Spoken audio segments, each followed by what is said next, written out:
So number one thing, be a parent. Dictator, just be their parent, right? And that is really how society is so effed right now, because parents stopped parenting. They started trying to be their friends, or trying to be cool, or thought that working was more important, or making money was more important, or having a nice car was more important, or keeping up with the Joneses was more important than just being a parent.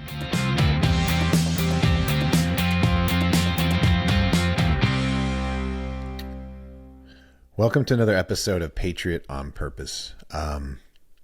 Today's topic is pretty heavy. I'm not going to say it's a topic that I am necessarily excited to discuss, but I am eager to have the discussion because it is one that is incredibly important. One that more people need to be aware of. On a number of levels. We'll get into that, and deals with a lot of bad people doing very, very bad things to innocent people. And if you're going to fight bad guys, like truly sick human beings, then you absolutely should have Matt Murphy on your team. A former U.S. Army Green Beret, Matt gave 18 years of his life to our country in that capacity and in the defense of our freedom. While in the Army, he also spent time detailed to the CIA for classified mission. As a husband, a father, and follower of Jesus, Matt truly is one of the good guys. As a Green Beret, not only did Matt spend a lot of time running guerrilla warfare operations, working behind the scenes to destabilize populations and economies through psychological and guerrilla warfare, he also saw firsthand the horrors of human trafficking and child exploitation. Little did Matt know that this dark and evil side of humanity would reveal itself back home here in the States, ultimately sending Matt down a different path and giving him and many others a new mission. You see, Matt's younger sister was exploited by drug dealers who trafficked her, which tragically led to the end of her life. She went missing from Memphis, Tennessee on November 5th, 2019, and her body was found in a river in North Mississippi on Christmas Eve 2019. This didn't happen in Mexico or overseas. This happened right here at home in suburban America. Matt turned pain to purpose, and he, along with his elite team, have weaponized their knowledge, experience, network, and resources to attack human trafficking, not just globally, but here at home in the States. Currently, Matt is the president of Sentinel Foundation. The Sentinel Foundation was founded with one goal in mind: to end underage children being exploited around the world. Matt's specific focus is to bring this same fight home here in the States and support law enforcement in keeping our children safe. The Sentinel Foundation has taken the best of the best from the intelligence community, federal law enforcement, and special operations. They have curated a real-world Avengers team to attack this evil through state-of-the-art technology and world-class operations to support law enforcement in identifying traffickers and apprehending them. Their motto is, the deed, not the glory. With that being said, we're honored to have Matt with us today. Thank you for joining us, Matt. Gentlemen, Adam, Nate, I really appreciate you having me here. And, I'm excited to jump into all these topics with you. But, of course, all of this is, it's dark, it's ominous stuff, but it's our reality right now. And I just want to try to be as realistic as I can without, fear-mongering, and getting people to make irrational decisions. But, we are in a dangerous time for America and a very uncertain future. Well, thanks for being here. And you're right, it is dark, but I think what is evident here is that we're bringing light to the darkness. That's really what we're always called to do. I mean, that's why I know you served.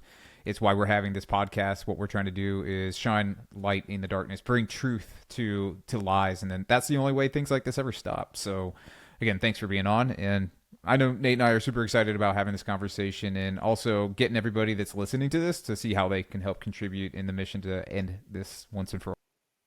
Yeah, well, thank you, John. I really appreciate that. And yeah, we're going to bring the light. We're also going to bring the truth, and that's what's most important. There you go. So let's start with right now.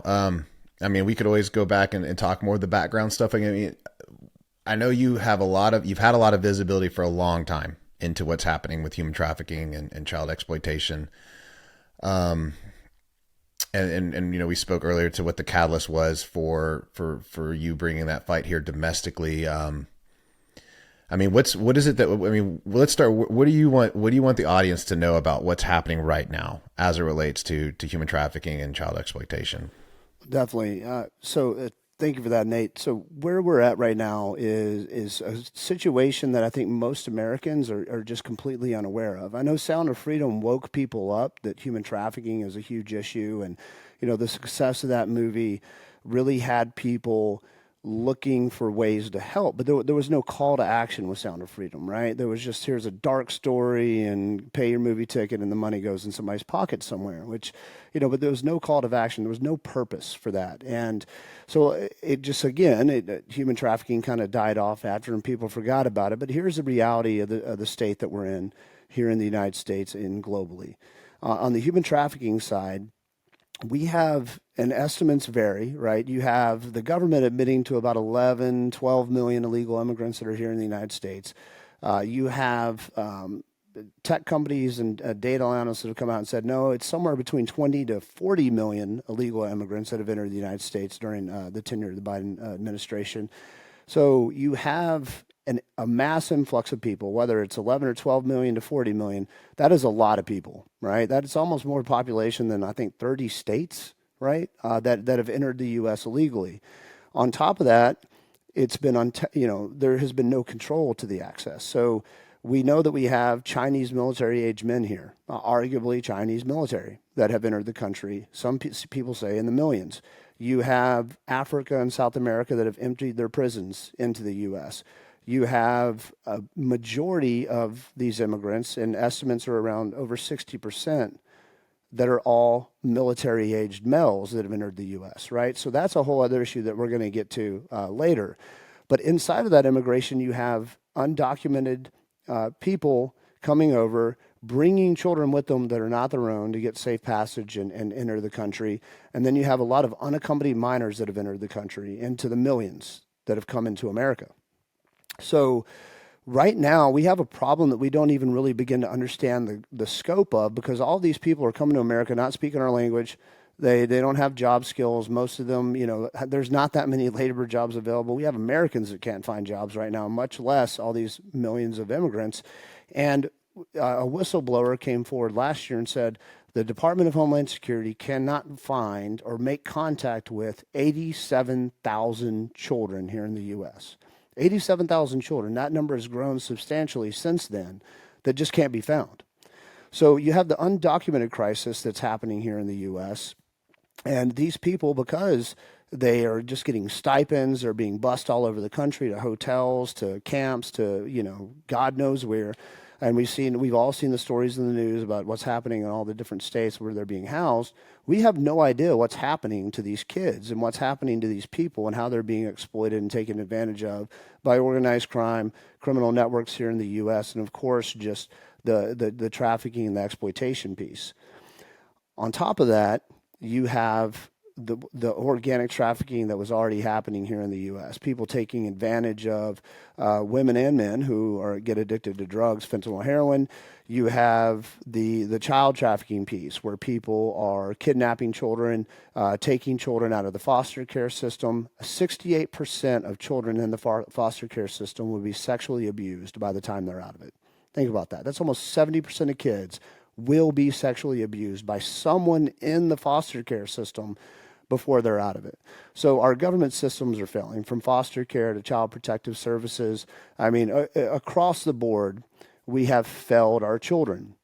So trafficking also happens with organized crime, bringing people in multiple different ways throughout the country. And what Americans don't understand is we live in these little echo chambers, these little social media bubbles now. The news will not talk about this. You will not see this conversation on major media. You're only going to see it on the echo chamber, if you're in an echo chamber on social media, where yeah, it usually tends to be more conservative, more patriotic type of echo chambers. You're going to hear about human trafficking. Outside of that, human trafficking does not exist to people because it's not happening in the streets. It's not something that law enforcement is interacting with every day. It's in the underbelly of this country, and millions of children are being victimized. Is that why we didn't hear about it at all during Super Bowl week? Oh, 100%. The media controls the narrative, and one group owns all the media. Enough said on that, right? We'll get to that part, right? But the growing and the most dangerous threat outside of human trafficking right now is what we call child exploitation, and that is the churched up way of saying child rape. And there's multiple different versions of child exploitation, but this right here is the most dangerous thing that we have ever given to our children: cell phone. We right now start giving children access, untethered access to technology on iPhones, iPads, Androids, tablets, as early as 2 and 3 years old when they start watching the TV shows, right? The Miss Rachels and stuff. I mean, I let my daughter watch them in a controlled environment sometimes, but the kids are growing up utilizing technology. Well, the problem with technology is there is no limit to what children can access, and there is no limit to what can access our kids, right?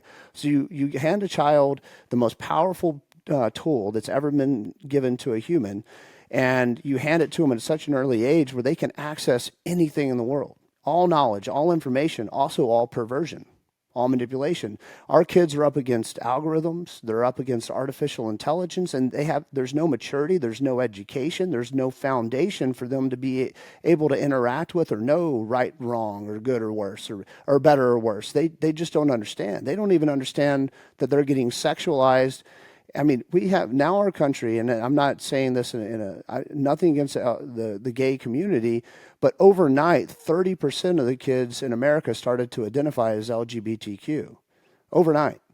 And that was because of what's happening to them at such a young age on technology. They're getting confused and they're getting led down paths. So all of that opens them up to being exploited. If you think about it like this, 20 years ago, or 30 years ago, if someone wanted to talk to little 10-year-old Matt, right, and have a conversation with me that wasn't a teacher, a preacher, Sunday school teacher, or coach, they would have to call my house and get through my parents. They would have to go knock on the door and get through my mom, right, to even just to be able to talk to me. Or if I saw them on the streets, I'd probably just tell them to kick rocks and ride off, right? Well, nowadays, you hand your child a phone, they're having interactions with people, you don't even know who they are, right? They can have interactions with people that are all over the world, people that want to access and exploit a child. So what we're finding is there are millions of incidences every year of children being contacted in multiple different levels by pedophiles and predators that are trying to groom and manipulate them to sexualize themselves as early as 4 and 5 years old.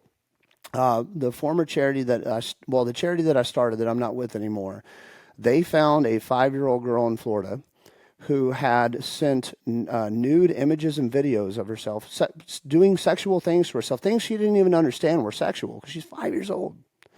But this guy had talked her into sending nude images and videos of her playing with herself to him. They backtracked, utilizing some technology, found this guy. He had done this to 800 children here in the U.S. One guy, right? And this girl was 5 years old. And all the parents, every time they say, I had no idea. They were right here in the house. Well, your child right there in the house, right under your nose, or right in the next room on one of these is probably in the most dangerous places a child's ever been in human history. Right, you might as well drop them off in a pedophile's house. Or God knows what else is happening to them because of the algorithms and artificial intelligence. It's completely changing the way that they think, the way that they perceive themselves, the way they perceive themselves sexually, the way they perceive others, their parents, their country, religion.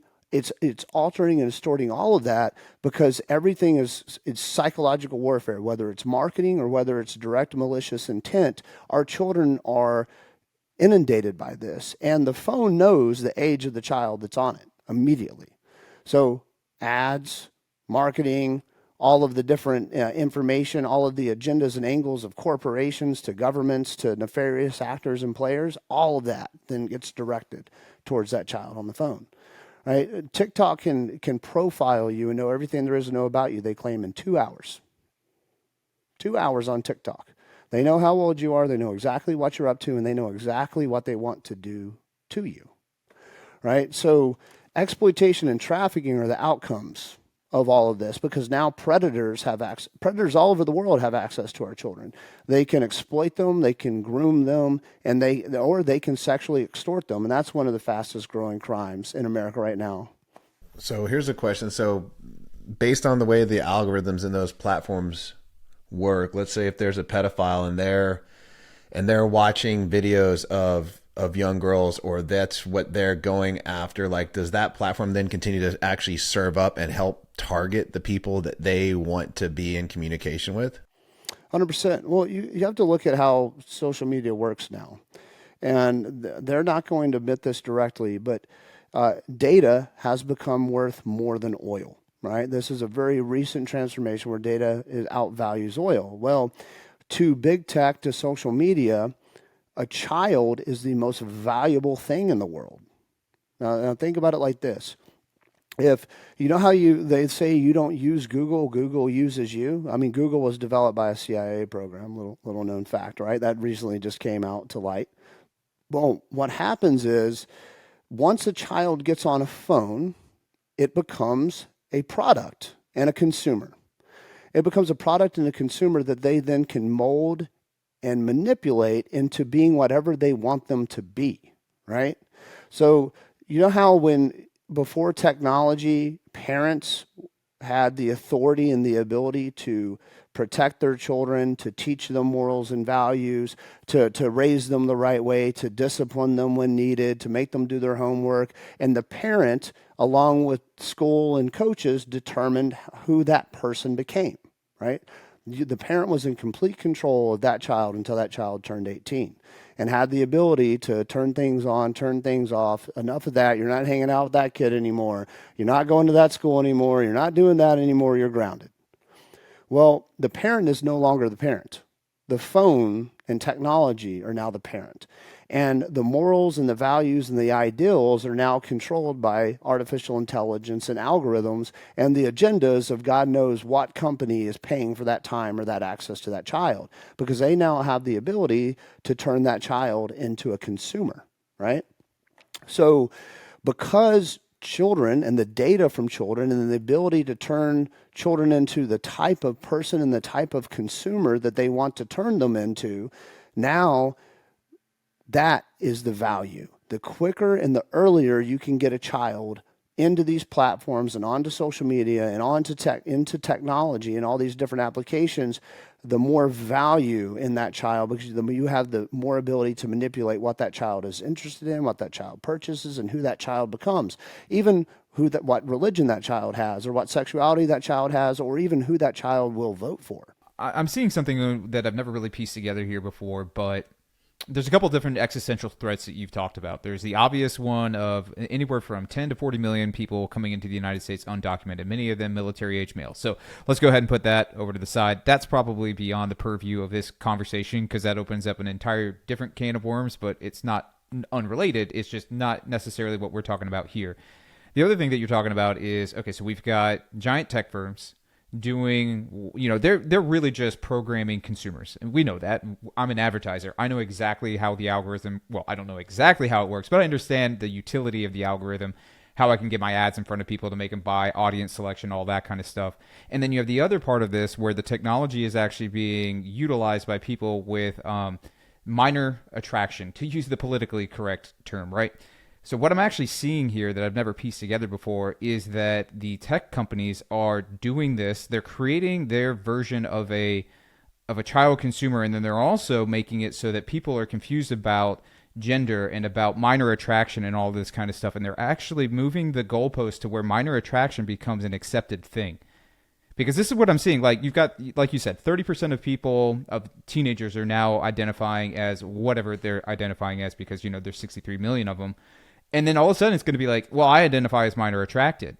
and it's like, oh, that's not a big deal. Like we actually have made it with the help of all of our technology, with AI, with the erosion of family values, and that being minor attracted won't be taboo any longer because of like this. It really is just this groundwork, and I think you kind of see that with like the Epstein list not being out. You see that with so many other things where it's just like, people aren't even being prosecuted. Like they're not even tracking these 84 or 87,000 children because they don't care, because it's actually serving an interest that is very insidious and very nefarious. Like that just kind of clicked. I was like, oh my gosh, like they're not everybody at Google, not everybody at Apple, not everybody at wherever is trying to make this happen, but it's definitely not being stopped. And the private equity and everything else, at what cost? There's no cost, or there's no cost too high to be able to make money off these kids and turn them into what they want, right? The children being exploited, the children being trafficked, the children committing suicide, the depression, the self-esteem issues, all of the dehumanizing of people that's happening on technology, that is all collateral damage to make them into a consumer that they need. And that's mhm.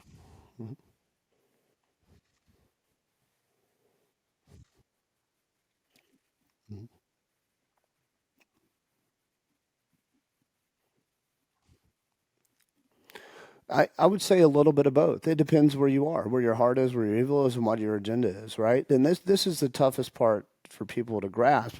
Everything is not evil, right? But just because it's not, it doesn't have evil intentions, doesn't mean that it doesn't open a whole can of worms, Pandora's box, if you will, of bad, and an opportunity for evil people to exploit and manipulate the environment, and just really just that opportunity to do it.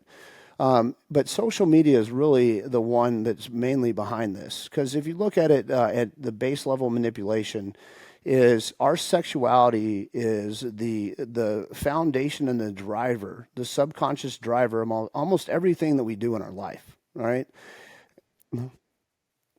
Yeah. Right. It 100%. And man and woman serve roles, and our sexuality is the subconscious and the foundation of our roles, right?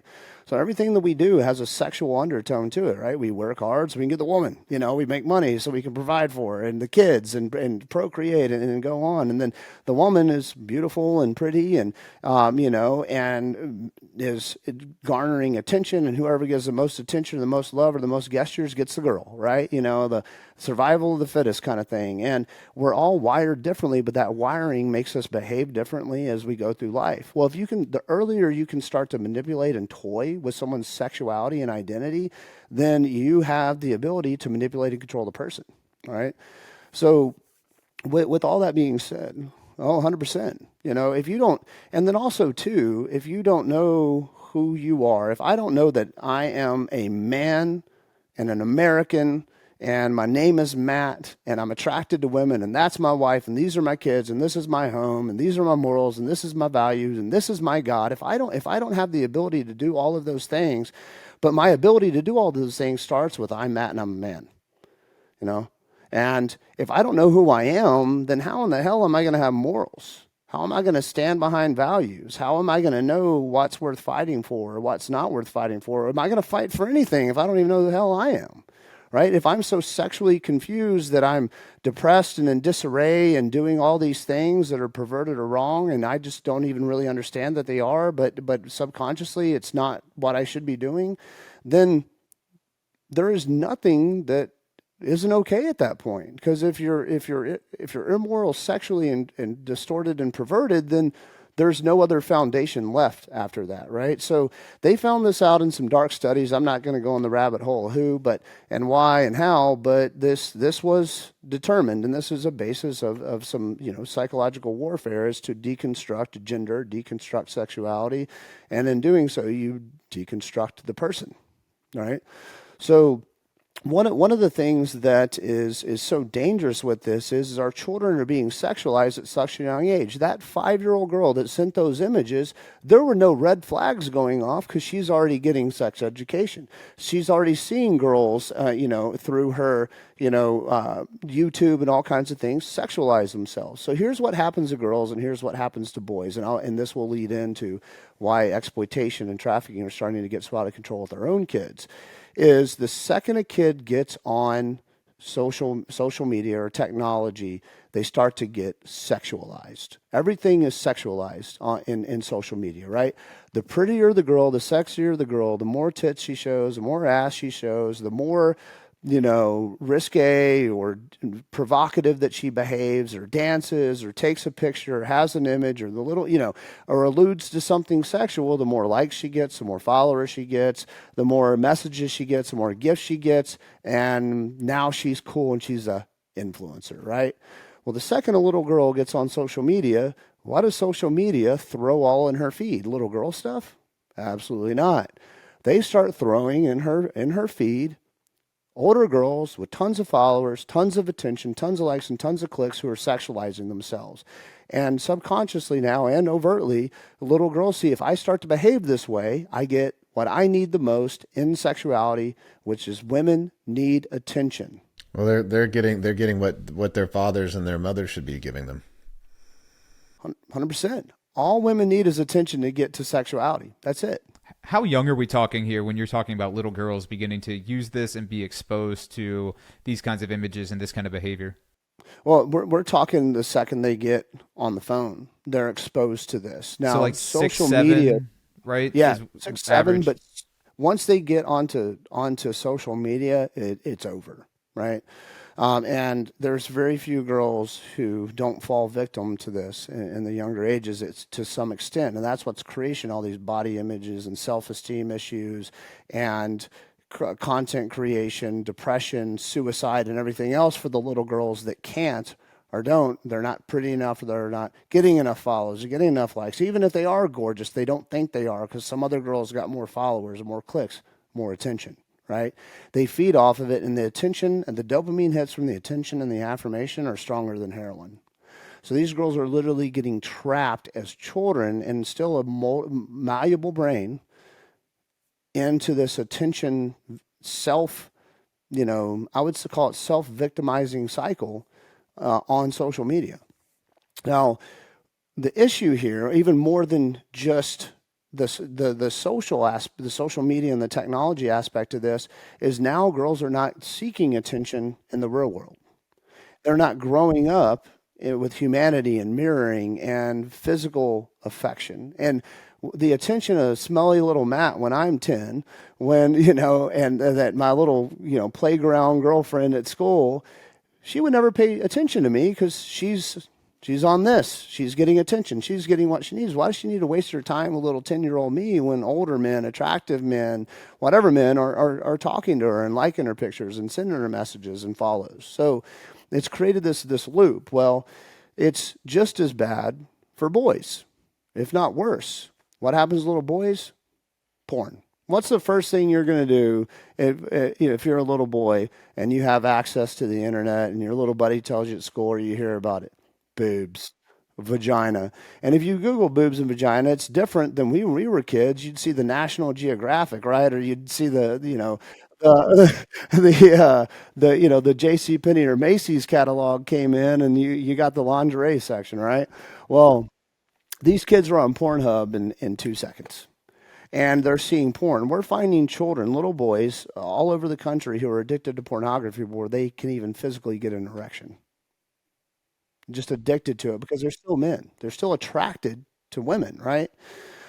So by the time they can get an erection and can start to masturbate and puberty and all that stuff kicks in, we're finding that kids are starting to become impotent at 14, 15, and 16 years old, cannot even get a boner anymore because they've seen too much porn. They've seen it all. They're completely desensitized. There's not a fetish. There's not a category that they haven't had to go to at this point. And they cannot even get it up anymore. Much less could they get it up anymore with just one girl. Right? So we went from kids having issues in sexual behavior because of pornography, doing what the porn star's doing.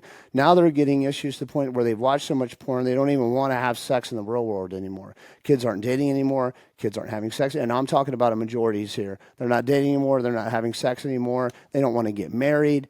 And they're just living their lives, sexualizing themselves in technology, in the metaverse, if you will, on the internet. My daughter's 15. She dated a guy. Of course, I had the ability to check this out and make sure it was legitimate, right? But she was dating a guy for 3, 4 months that she'd never met in person. Never even talked to him in person, but that was her boyfriend because they are so used to this online environment. She got introduced to a kid in the same town that went to another school, and they met online on some application and talked a bunch and decided they were in a relationship and had no interest in meeting each other. My own daughter, and I'm divorced, and she's with her mom, so I'm not involved in the day to day. So I would hope that the way I am, that I would not allow this process to happen, but this is what's happening to kids all over the country. And I'm not throwing my daughter under the bus on this. We've had a long talk about it, because this is the environment. This is her perspective. This is her reality. This is what all the kids are doing, right? So it's even happening in my home, right? It's happening in everyone's home across the country right now that their kids get on technology. And partly it is my fault. I didn't know any better when I handed my daughter a phone at 10 years old. I just thought I was being the cool dad buying her an iPhone for Christmas, because now she can text with me. Now she can talk with me. This world that I am in now, the realization of what was really going to happen was just completely unknown to me. And once you give them a phone, and once they create the applications, and once they're in that world and all their friends are in that world, it's really hard to get them back from it. There's like a dual prong threat here. I mean, there's the threat that probably most children, or even most people honestly face, where technology just becomes so all absorbing that they lose a sense of self and they have no real interest in maintaining relationships, and relationships become skewed from what is, I'm just going to use the word traditional, and I mean that because they've been around since the dawn of time and since humans began interacting. And then there's the other threat, which is the more insidious one, which is like that you're going to actually engage in a relationship with somebody you don't know, and then all of a sudden, because you've got this programming where, hey, if I do this, if I show this, I'm going to receive this in return, and then somebody's going to ask a child to, hey, do a little bit more than what you would normally be comfortable with, and then that person is just, that's the predator. That's the real fear, is that, like, it's just not some teenage boy who's just having some stupid conversation with your daughter. It's that it's a man. Yeah, show me your boobs or something, right? Yeah, and it's a man, and then eventually it may be the case that it's like, okay, let's meet up in person. Let's actually 100%. take this to the next level. 100%, man. Well, this is the true issue of this, is kids are getting sexualized so young now. They're seeing sex and all the different sexualities, all the different identities, all the different fetishes. They're getting taught about this. They're seeing it. They're experiencing it so young. There's no red flags that really go off when someone starts to groom them or talk about sex with them, right? Because they're not seeing the 40-year-old man on the screen. They're seeing this guy pretending to be another girl or another boy or preying on something, right? There's a manual that's shared online millions of times a year here in the U.S. It's I forget how many pages long. I want to say it's a little over 70 pages long, that goes through the whole process of how to find a child, how to begin, and selection criteria for most vulnerable types of children that will then be able to be groomed. It goes through the whole psychological profile, textbook grooming process of manipulation to get the child to become sexual with you in an online relationship. It teaches them how to hide the conversation, to get the child to hide the conversation. It teaches them how to groom and mold the child, to hide it from their parents, to hide it from teachers, that this is our little secret, that this is our little special thing. If anybody finds out, they'll take this way away from us. Then it teaches them how to get the child to perform sexual acts, how to send the videos, how to destroy the videos, how to make sure that the videos and images don't get found. It teaches them how to hide this conversation. Then it even goes through the point of how to get the child to run away. Because runaway clause, if a child runs away, then law enforcement doesn't look for them unless there is malicious intent or danger to the child that can be proven. Law enforcement, it's on the family to then go find the child, right? So they teach a child to run away, which they have time then, a time zone to get the child to do what they were going to do. And they could either be trafficked, taken into a relationship, or just sexually abused, and the guy disappears, right? So The manual also talks about, depending on the age of the child that they're grooming, appropriate sexual touching and behavior. And it walks them through how to sexually molest or then rape the child, depending on the age of the child and the physical attributes of said child. This manual, again, is shared millions of times a year here in the U.S. on open torrents. Okay. Parents need to wake the fuck up. And your child is not safe on this phone and has no fucking business on this phone. I don't care how cool you think you're a parent, you're not their friend. And that's my rant on that. But so because they're getting sexualized so young, and there's so much open to them, the victimization now is out of control. So you have the exploitation where they're getting groomed to send pictures and videos and other things. Then you have another crime which is becoming extremely rampant here in the United States. And this is being conducted by nefarious criminal organizations. So remember all the guys in Africa and all over India and all the, and, anyone that had access to technology and your email address, they would send you these phishing emails where it's like, your uncle died, left you $1 million, blah, blah, blah, contact this, send me your bank account, your whatever. And old women, and men fall prey to that scam all day, every day. And they made tons of money off of it. Well, that scam has stopped to work, and email services have gotten better about pulling all the phishing emails out and protecting people. Well, now the biggest financial industry for all of these international criminals is sexual extortion of our children. And you only hear about the kids that commit suicide on this, really, because those are the only ones that make the news in the media. This happens in every city all over the country about 7 times a day, 8 times a day, depending on the size of the city. Kids, the contact starts and is initiated. And Homeland Security gets about 7 to 8 reports a day in most major cities of the exploitation and the bribe, right? So this is how prevalent it's become. These call centers, full of people doing this, are now doing this full time to children every opportunity they can get. What they do, back to the textbook grooming process, they groom the child, they pretend to be a love interest or some, of some sort. They get the child to, they send the child videos because with AI and all the porn and everything that's on the internet now, it's too easy to pretend to be somebody else and send boobs and vagina and all these things to little boys, which are the number one victims of this. And then the little boy will take pictures, will masturbate on the camera, think that he's interacting with this really hot girl, and he just hit the jackpot with an online girlfriend. And then once they get the content they need, then the extortion comes, the threat comes. Hey, if you don't get your parents to send us $10,000, this video of you jacking off is going to be sent to your church, to everyone in your school's email base. It's going to be sent to all your friends on social media and their messenger, and we will ruin your life. And then the kids either get depressed, commit suicide, or now, once they become victims of this extortion, then the extorter, depending on what their goal is, sometimes it's not just money, now has this kid as a victim, right? Who is now their victim to create content, to do these things, to continue to do this stuff. And a lot of times these kids will continue to be victimized as long as the victimizer can and get as much as they can out of this kid before the kid commits suicide or finally breaks and tells their parents. This is happening to kids all over the country, and the little boys are the number one target, because what little boy will not fall prey to a nice set of boobs?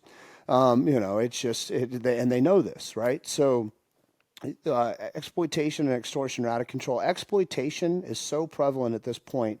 If you took every law enforcement officer in the United States of America and you put them against child exploitation, they couldn't handle the caseload. Less than 1% of cases actually get investigated, and those are the ones where they feel there's a child in the most dangerous threat or there is a live victim at the end. Law enforcement is just completely overwhelmed. And the reason for that is law enforcement is overwhelmed with every other problem we have right now, from burglaries to robberies, muggings, carjackings, rapes, murders, gangs, drugs. Name your problem, law enforcement can barely keep up with it and handle it in most major areas of this country. Now talk about children and crimes that are happening on technology, inside of social media platforms, inside of applications, behind encryption with people who are trained and want to get that kid so bad they do everything they can to not get caught.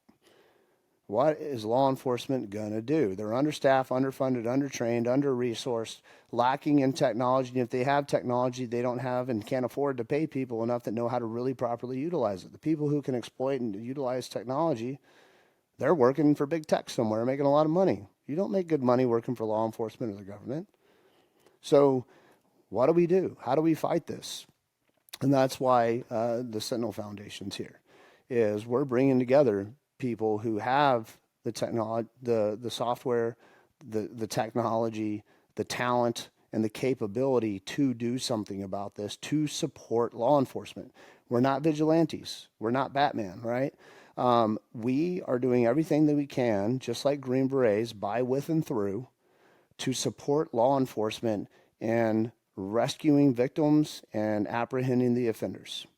And we're bringing together some of the best tech in the DoD that's available to law enforcement and exists in the public domain, all of it together to build the perfect technology task force to support law enforcement in hunting these predators and identifying and rescuing victims. And that is what we're building here in the States right now. And cool thing is, we just got the thumbs up from Governor DeSantis to launch in Florida yesterday. So, so So we are going to be building a task force. We're working through all the legal, nonsense, lawyers and left and right limits and things. And that task force is going to be supporting law enforcement in the state of Florida with about 23 different software programs, a bunch of new and emerging technology from Department of Defense contractors, advanced data sets, and stuff that law enforcement would never see in a million years. We're bringing it to the fight and putting it behind them. And of course, everyone has their constitutional rights, and there's things we can and we can't do, but within that left and right limit of what we can do, we are going to do everything possible in technology, utilization of data, artificial intelligence, emerging technology, and all of our multiple partners in the technology and software space, bringing them all together to constantly identify solutions and capabilities to be the tip of the spear, the special operations, if you will, behind law enforcement to save our children. So does that mean that you guys would be able to do something similar? And forgive me if I'm totally wrong on this, but you've got these accounts where they're creating an AI version of a girl to get some guy to do something. Is that something that you're able to do, or is that entrapment and that's illegal? Well, so there are other things. I can't really go into them because sometimes some of these are gray areas for law enforcement. There are ways that you can conduct operations to lure pedophiles and predators in. I don't want to go into what that is because then, there you go. The other thing is there's a lot of other ways to find out what they're doing and how they behave, and a lot of ways that they think they're safe, they're not. So basically, using algorithms to identify behavior, so that if you're seeing like a particular IP address pinging in at a bunch of places, you're like, oh, okay, then probably not monitoring their phone, but just like watching online behavior would be one of those predictors. That makes a ton of sense. Like no violations there. Like you give away all of your right to privacy when you agree to get on Firefox and you use your internet service provider's services. It's like, hey, like I'm signing that away. Like if I'm doing this, like, yeah, so. Well, that's where we have to bridge the gap, man. Right now, there was just a big thing on Capitol Hill a couple weeks ago where all the big tech was called up and they were asked to answer for why so many children are being victimized and what they're going to do about it. Of course, they're not doing anything about it. But, the way forward is us to figure out ways to save children inside of their platforms, to utilize the technology they have and that we have to keep our kids safe. And there's conversations going on with a lot of players in tech and entertainment and things like that right now. I'm NDAs, all that fun stuff. I can't really disclose a lot of that, but we are doing everything we can within our network and scope of work to be able to create relationships and partnerships with big tech to start to save kids, to identify these victims. And the other part of this is the whole picture. This is not just the identification of victims and apprehension of offenders and all the technology needed. This is building out the education, awareness, and prevention of what's really going on, right? Because one of the biggest problems in human trafficking is charities. There's a lot of charities out there that are completely full of shit that make up all these viral videos and all of these ways that kids are getting trafficked and stuff to scare people, shock value, to go viral and to raise money. And that's a big problem. Numbers get skewed, methods get skewed. There's been a lot of videos that have gone around, oh, hey, that charities will put out of, hey, if you find a zip tie on your back car door handle, that means you've been marked to be trafficked, so always look for your car handles for things, right? Complete bullshit. We have never seen a case where that has happened, right? There's all kinds of different ways that people put misinformation and disinformation, which is a topic I think we're going to get to, on the internet to drive views, to scare people, and to raise money. Well, our job is to be the arbiters of truth. I believe in this, and just tell the truth about what is happening. Even if people try to discredit and say that, no, that ain't it, because you got to remember there's a lot of money and there's a lot of tech and there's a lot of power that is taking advantage of this situation and is not going to like us very much. Mhm.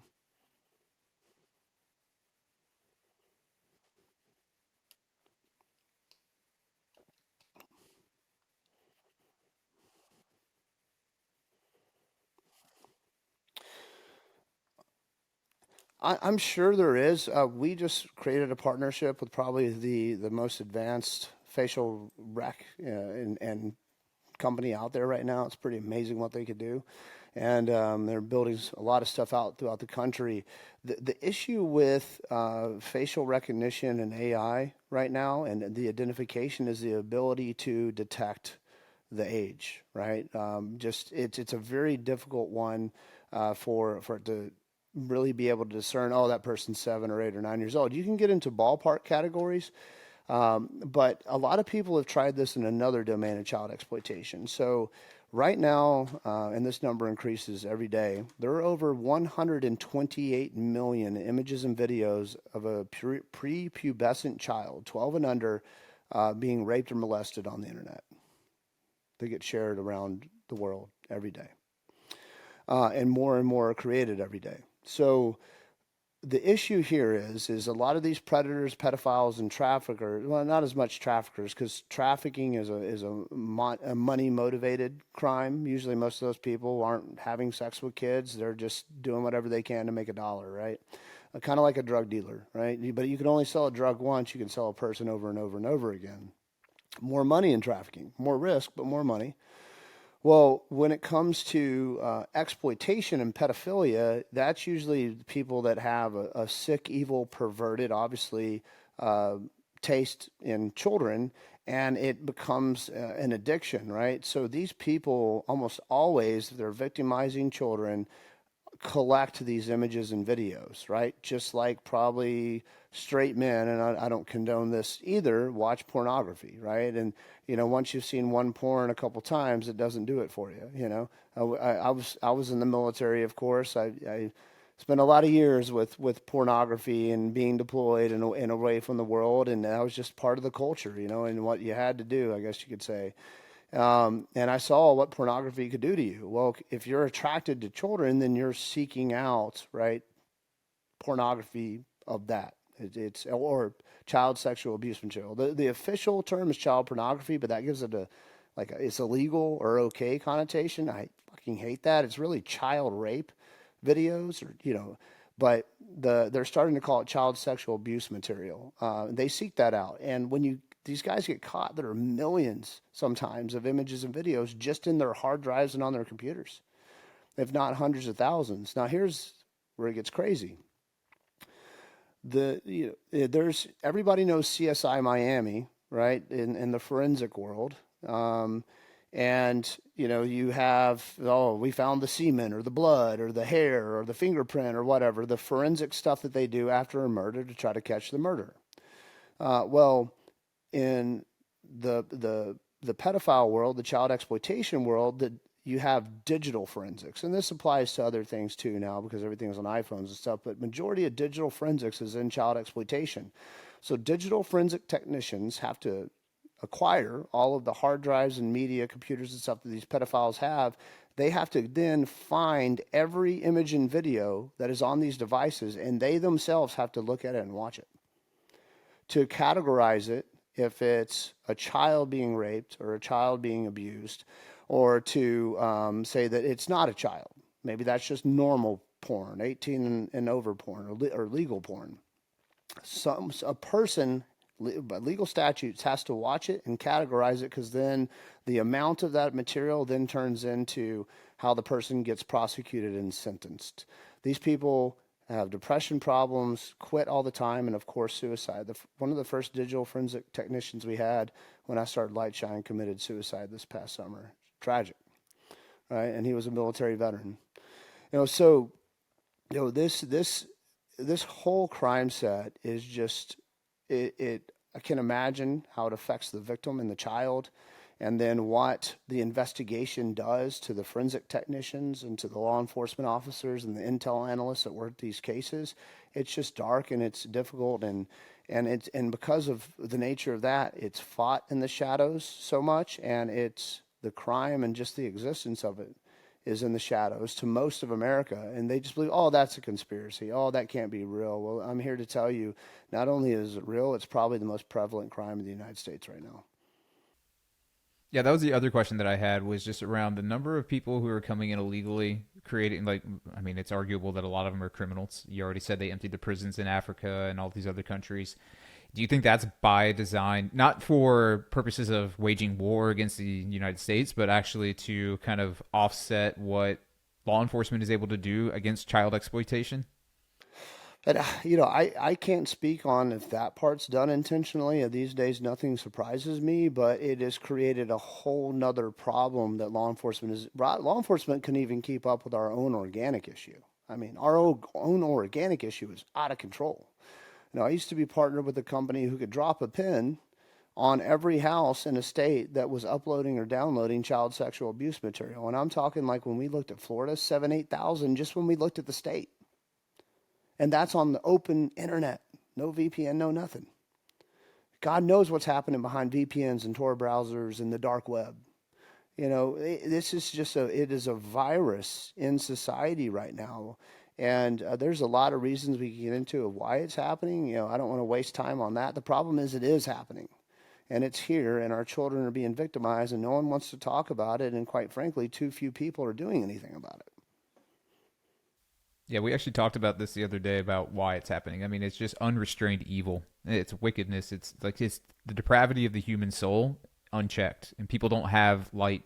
They don't have the truth about, like, what it means to live an upstanding life, what it means to love another person. That's not loving. That is a hate-filled, self-absorbed, prideful way of living. So I think, like, when you reduce it down to that, it's just like, well, that's the easy answer. Of course, like, you could be like, oh, well, it's Epstein Island, it's child sacrifice, it's all, just like weird stuff, like that kind of stuff. You don't really need to try and figure it out.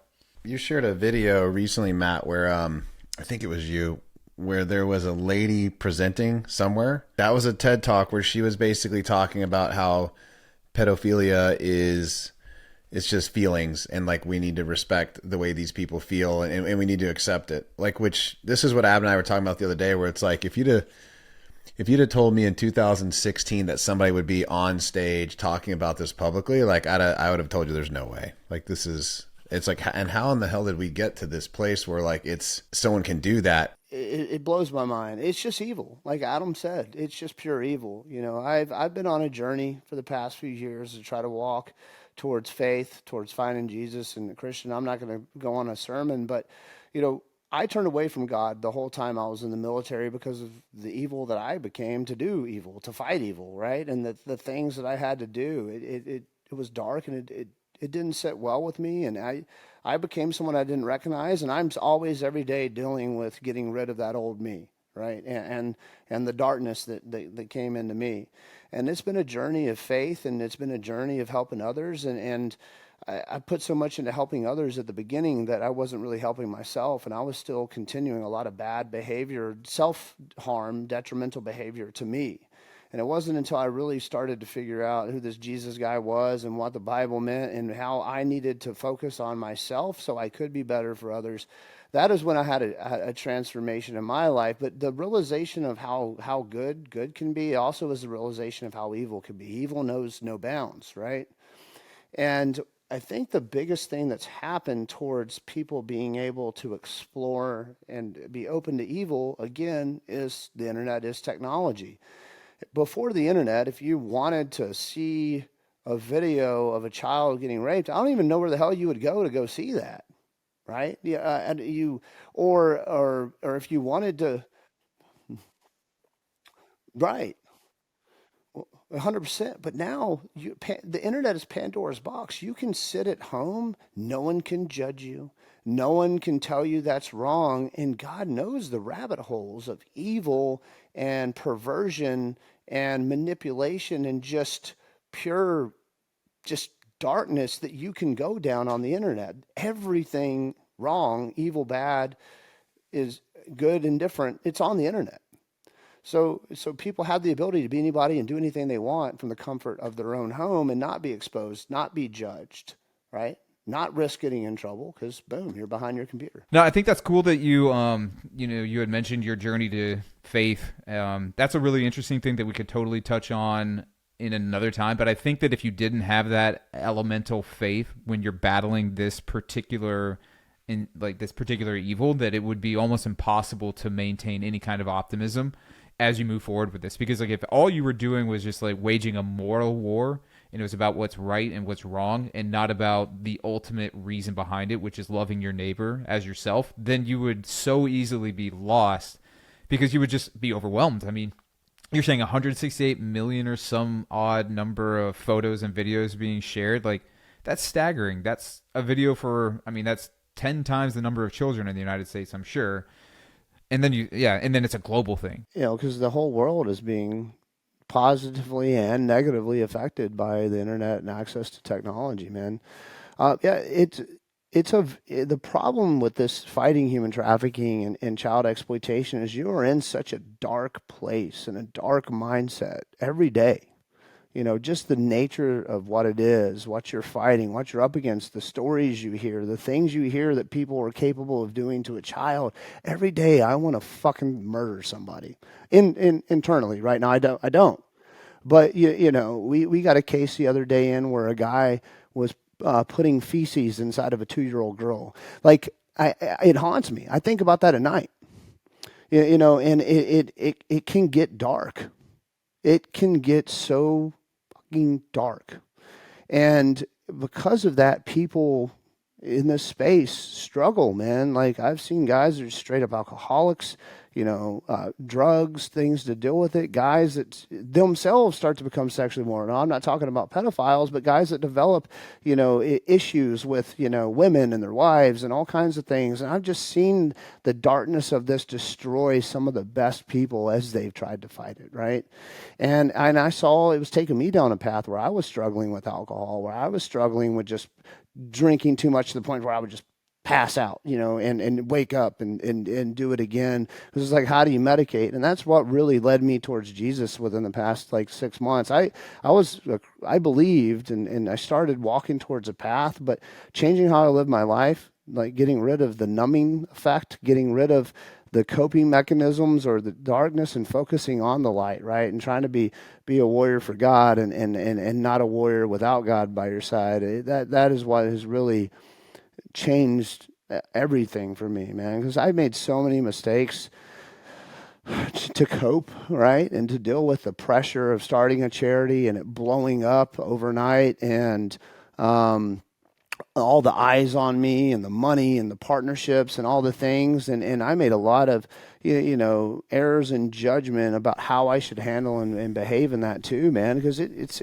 no one gives you a fucking playbook to deal with this shit. Well, dude, you went from one accelerated human experience to right into another one. I mean, you went from being an operator to moving very fast in business. It's like, I don't want to compare the two, but they both can be traumatic in unique ways. That can push you to those dark spaces, and again, kind of going back to talking about faith and, what's happening with pedophilia and child exploitation. It's no coincidence that right now that Christianity is under attack, because Christianity is like one of the last things that's like standing their guard, like trying to protect children and protecting love and relationships. And It's because as I've tried to wrap my mind around watching some of the different things that are going on right now, it's the hunger for depravity is insatiable. It doesn't there you don't ever arrive at the place where, oh, I'm satisfied now.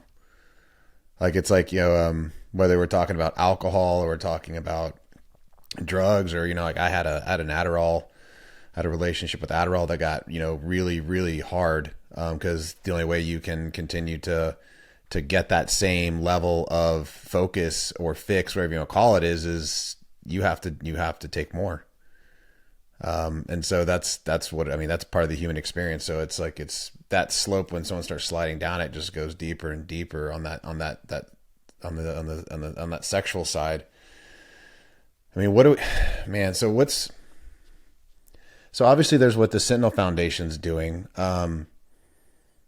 What could Adam and what could any person that's like sitting here, listening to this right now, like what can they do? Like what is it that somebody can start doing now to like actually, because I think a lot of people, and you would be able to speak to this better than me. There's probably like this curve of where people, are as far as like their belief in this, and then the awareness of it. And then like the true, like once they really realize how dark it is, some people may recede and not want to deal with it and look at it. And then there's others that want to forge ahead and play a role in it. Like, I guess, everyone's on their own on that spectrum somewhere, but if you're at the stage where like you're wanting to actually start being proactive, whether it's in your own home or it's taking some other level of action towards it, like what do you encourage people to do?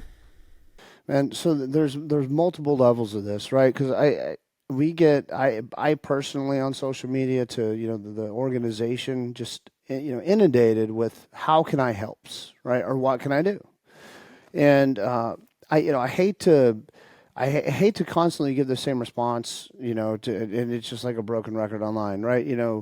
Is there's only so much that you can control, right? We all have our sphere of influence. We all have our level of influence, I guess you could say. We all have different size networks and different levels of respect or whatever it is. And, there's no shame in just saying, hey, all I can really do is just be a good dad or a good mother. That's really actually the most important thing you can do, right?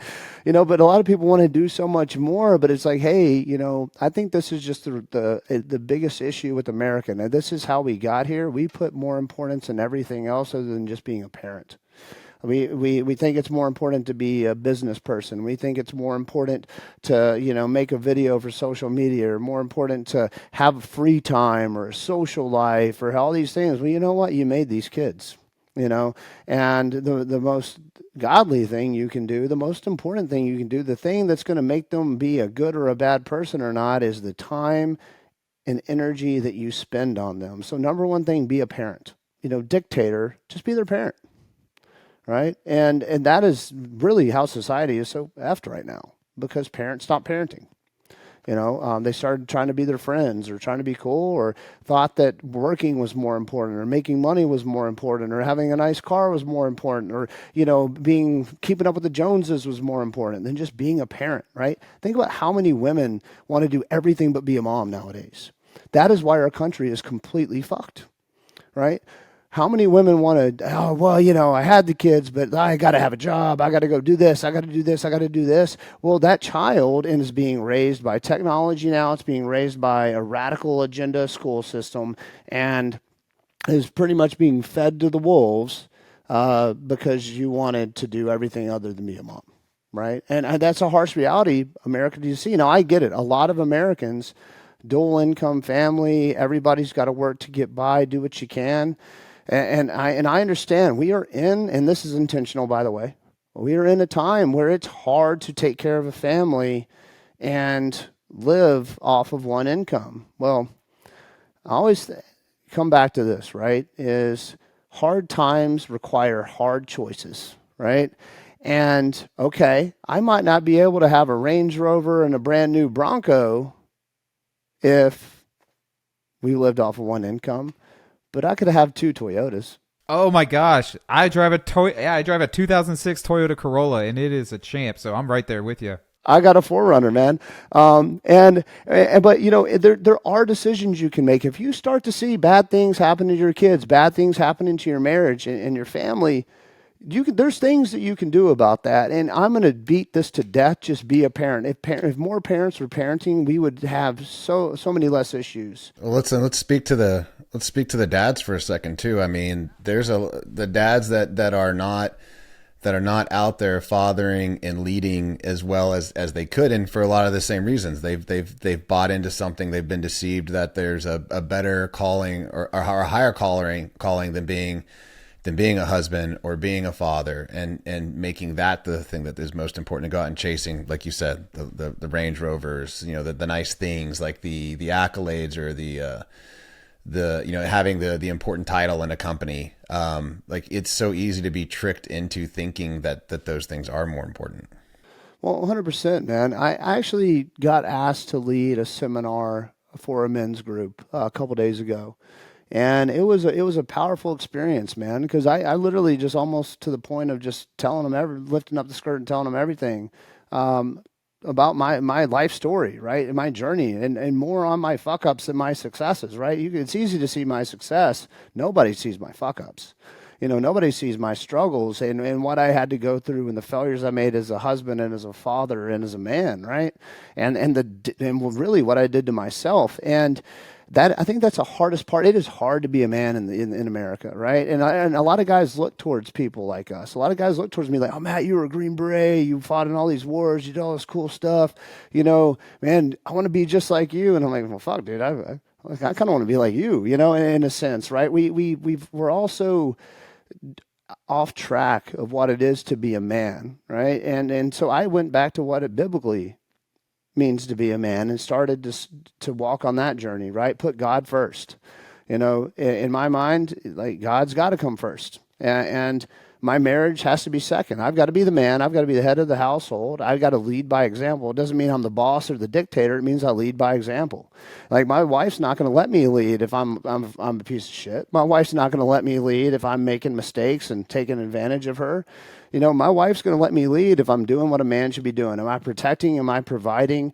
And I am making her feel safe? And am I being a good father to our children? Right? That's where manhood to me starts. Right? And I have failed at that so many times in life, and I'm not fucking that up again. I think any guy that says that they haven't, like, either is just really naive or uninformed as what it means to really be a dad or a husband, or they're just lying. But you know, I can't tell you how many times, like, I've failed in that leadership role. But you know, it's funny, people when we talk about masculine leadership or male leadership, you know, a lot of people, you know, want to talk about toxic masculinity, or they want to talk about, like, the really, like, over the top, like, you know, representation of male. And, like, real Christ-centered leadership is actually you're a servant.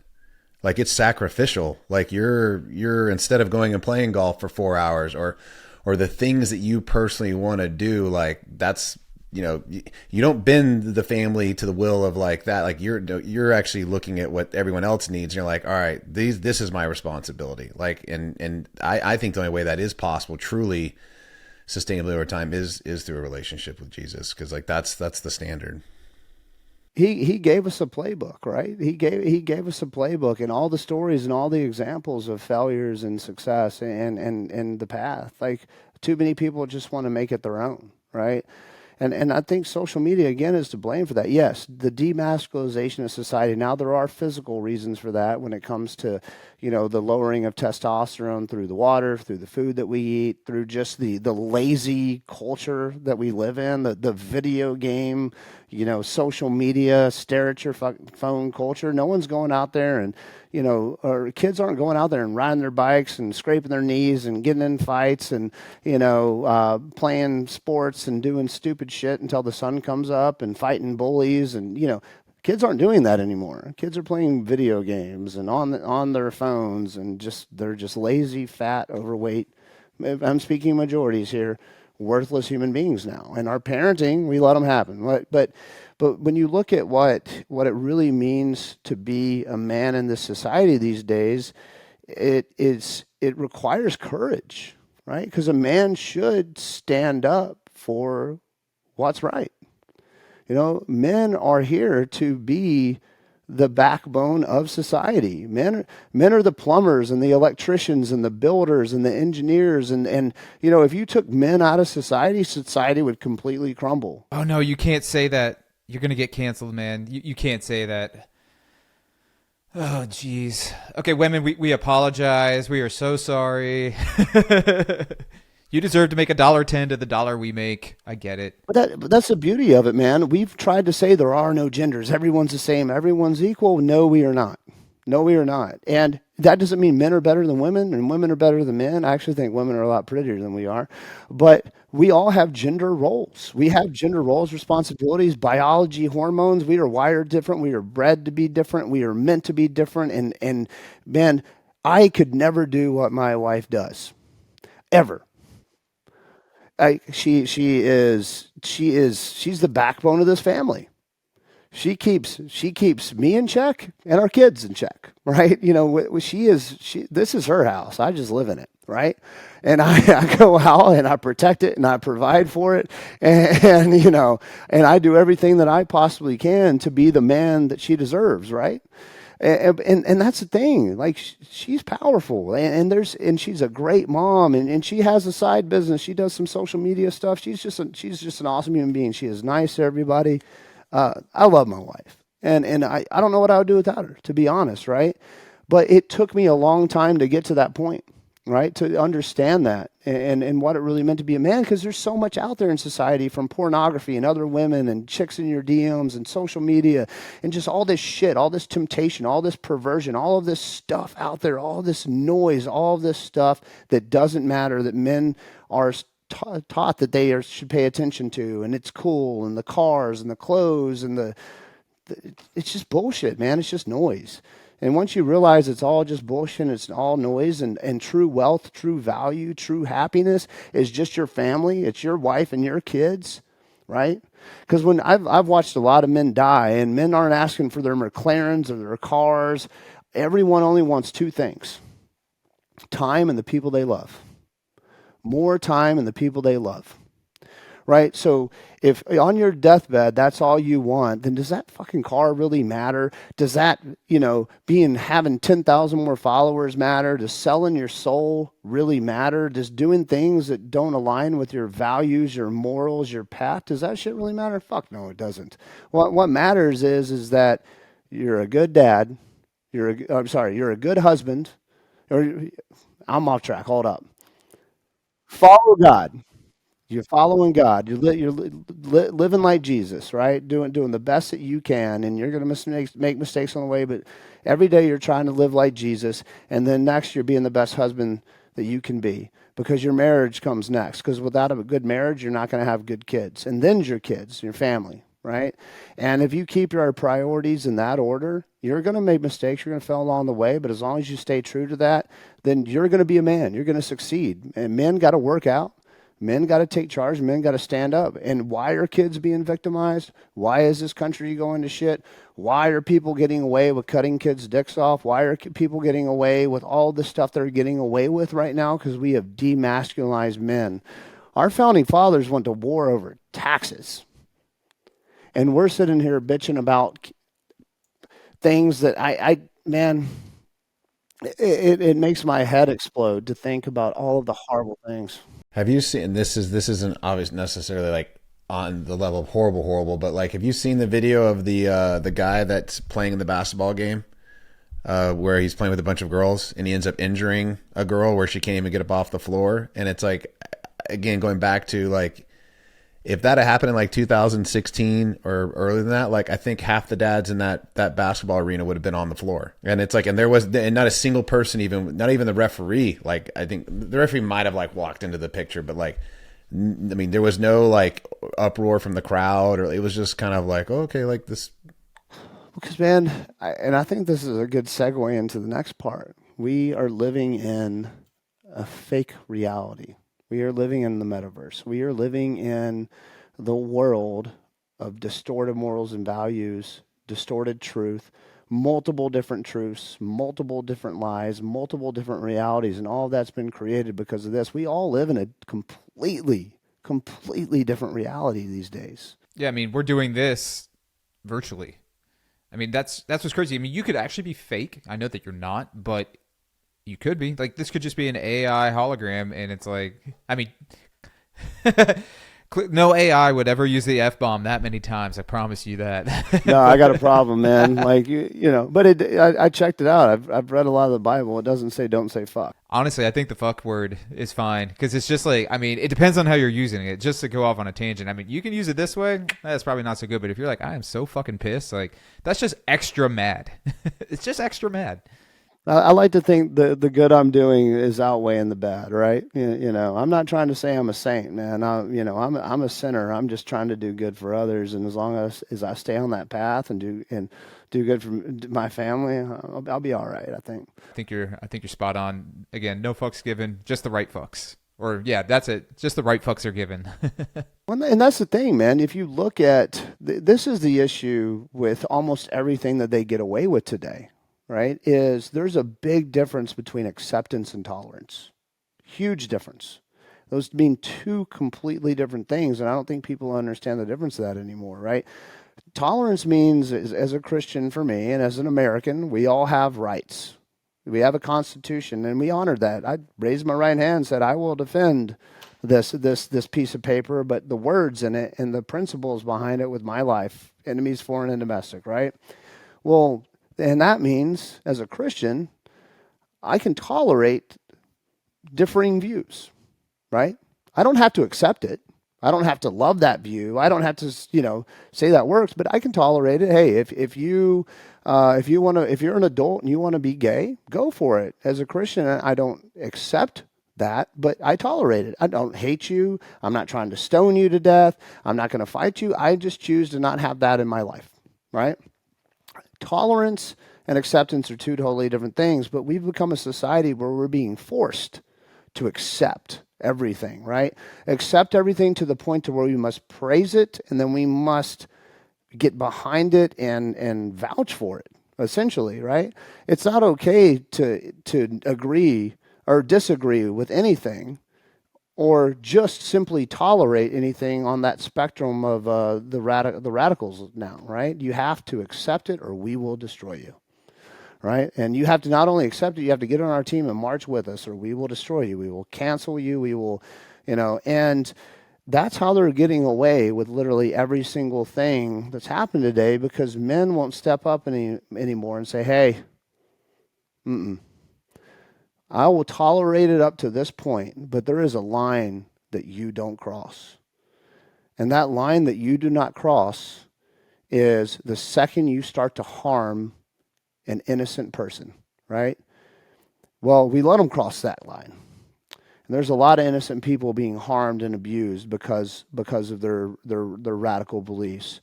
But now they're coming after our kids. And the fact that men could stand by while a child gets to consent and make the choice to cut his penis off, and no one in the public arena, some governors have stepped up and made it legal, but who stepped up against it? We've got all these influencers and all these amazing Christians in this country, but no one is stepping up anymore. We have cowards and influencers. That's what our society is now. We have no heroes. The closest person I can think of that is a hero in a sense and has stayed on a path, maybe like the Tim Tebows of the world. But even Tim won't stand up and speak on certain things, right? And that's really where this gets scary to me is at what point, what's the line now that they can't cross, right? Everyone's so scared of getting canceled, of losing their job, of having to do something else. Everyone's so scared of just having a voice or having an opinion or taking a stand that everyone just kind of sits there and watch it happen. Yeah, I think that's actually something that's happened with Christianity lately, where people think that it's unloving to speak the truth to somebody. Where if you look in the Bible, especially what Paul talks about, like he says that you should be speaking the truth in love. So if you don't do that, he says that you're a clanging gong. Nobody likes hearing that. But if you speak the truth in love and out of genuine love for another person, like calling out sin, not saying that like you're awful, you're miserable, you suck, like nobody likes you, but just saying there's a pattern of sin in your life that you need to repent from. That is something that we should be doing, and it doesn't happen all that often. It doesn't happen on the grander stage because, like you said, people they're afraid they're getting canceled. I mean, we even have to be sensitive to that here on a podcast sometimes because you're just like, without a relationship, it's really hard to say kind of, using these sweeping generalizations saying like categorically this. And of course, like somebody's going to have a response to that internally. So it's like, that's a much better conversation to have personally, but you should still be able to say, like you said, like, look, I believe that homosexuality is wrong. I believe it's a sin. It's something I believe personally. Does that mean I hate gay people? Of course not. Now, yeah, but if there's an agenda behind it and all of a sudden like there's this radicalization of the LGBTQIA plus whatever movement and all of a sudden like minor attraction starts becoming a thing that they're advocating for, that's a hard no. You can just say, look, like even the LGBTQ community has been co-opted. Like they keep adding letters and numbers and signs because like there's this agenda. And so like you have to be able to say, look, I believe this was a sin to start. I'm going to let you live your life because like, ultimately if you repent, that's great because that's what you should do or you should not do. Like whatever you do inside of your own life is your call. But if you start advocating for against the butchering of children and all of this kind of stuff, it's like, no, you don't even get a pass on that. Like that's sin. And you are like, we have to be able to say this is evil, like categorically. Something else. I mean, we've, as a society, have just gotten really bad at conflict. Like, it's like people can't stand inside of conflict, like conversations where there is actual conflict or friction. It's like it just baffles me. Like I've talked about this a number of times when I was at the University of Texas and being a Christian at Texas, like I got into a lot of, debates, like in the classes that I would in that, had to do with my faith and my stance on things. And like, I thought that's what I went to college for. Like, I thought I was supposed to get pressure tested. Like, this is why we're here. Like, we're all here to sharpen ourselves and forge our ideas and our thoughts and either validate or, find new ways of looking at things and living. But, I don't see that now. Like, and I think that's one of the big problems that's taking place. Yeah. Charlie Kirk does that. Yeah. Charlie Kirk does that a lot when he goes and sits on campuses and starts talking to people. And he says it pretty well. He's like, look, when people stop having conflict, when people stop communicating around controversial ideas and they start to polarize and move ever further apart, that's not where just radicalization happens. That's where real civil war happens. Because all of a sudden, like you have this division that is no longer repairable. And so the only natural outcome is violence. And, like, I think you even look at what happened during the Civil War and how long it took for Reconstruction to happen. I mean, it didn't happen overnight. It took decades. And there were still vestiges of what they were fighting over that remained into the 1960s. So I do think Nate's right. Like, it's hard. And, I mean, just the other week we were supposed to have somebody on here who canceled. We don't know the exact reasons, but we knew that he was on the left, like pretty far on the left. He wrote a book about the cult of Trump, and he decided not to come on. Now, we can assume things, but I would naturally assume he probably didn't want to go on to a podcast if he had listened to some of the episodes where people were advocating for more conservative ideas. And we even talked about it. Nate and I were like, well, you want to have him on? It's like, we have to. Like, I mean, yeah, I was like, it's going to be really uncomfortable. And if he comes in there swinging, then we're just like, look, we're just here to find common ground as opposed to have it out. Well, I can tell you why this is happening, man. And we've analyzed this, and I've talked to several experts in, the human development psychologists on this. So here is what has changed with people. And social media is going to come to play at the end of this, but it's foundations, right? When we went to school, when we were young, math was encouraged. We had to do math, but we also had to show our work. So our brain, the logical foundation, formulation, and development of our brain started with showing our work and solving math problems, right? Multiplication tables, all these different things. We had to learn math with a piece of paper, a pencil, and eraser, right? We didn't touch calculators probably until high school, right? We had to show the work.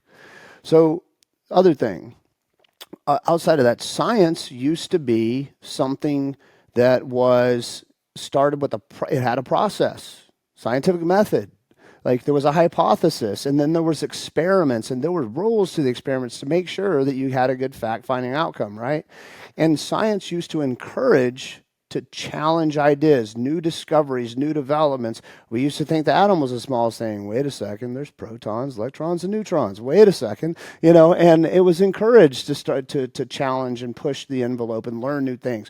You could challenge science, but science also had to be done in a proper method. There was a method to figure it out, right? Well, we couldn't Google answers. Well, you don't even know if the Google answer Google gives you is true.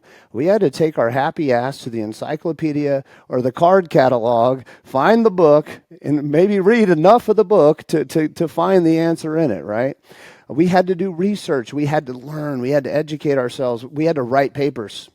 We had to actually write a paper. We had to sit down and formulate our ideas, even on ideas that we didn't agree with. We had to find the argument to it. We had to debate. We couldn't just, again, Google the answer. We had to debate and disagree, but we had to agree to disagree. We didn't hate each other as kids for thinking things differently. We respected each other for the most part, and if we didn't, we punched each other in the face, which you can't do anymore either, right? Well, we got to develop as humans. We got to develop a logical brain, not an educated brain, a logical brain. We got to build the foundation of constructive, critical thinking. We got to do a foundation of agreeing to disagree, that not everyone thinks the way that I do. And we got to accept multiple opinions and multiple beliefs. We were taught to be accepting of different religions, accepting of different political views, or to at a minimum, tolerate them, right? So we were able to be well-rounded human beings because of the way that we were raised, the way that we were trained, what we were taught, not how we were educated. Education is indoctrination, right? Because education is only as good as the educator. I'm talking about fundamental principles for the foundation and growth of brain and how your brain works. Well, fast forward to today. Even us as adults have fallen victim to how powerful this is. Look what happened during COVID.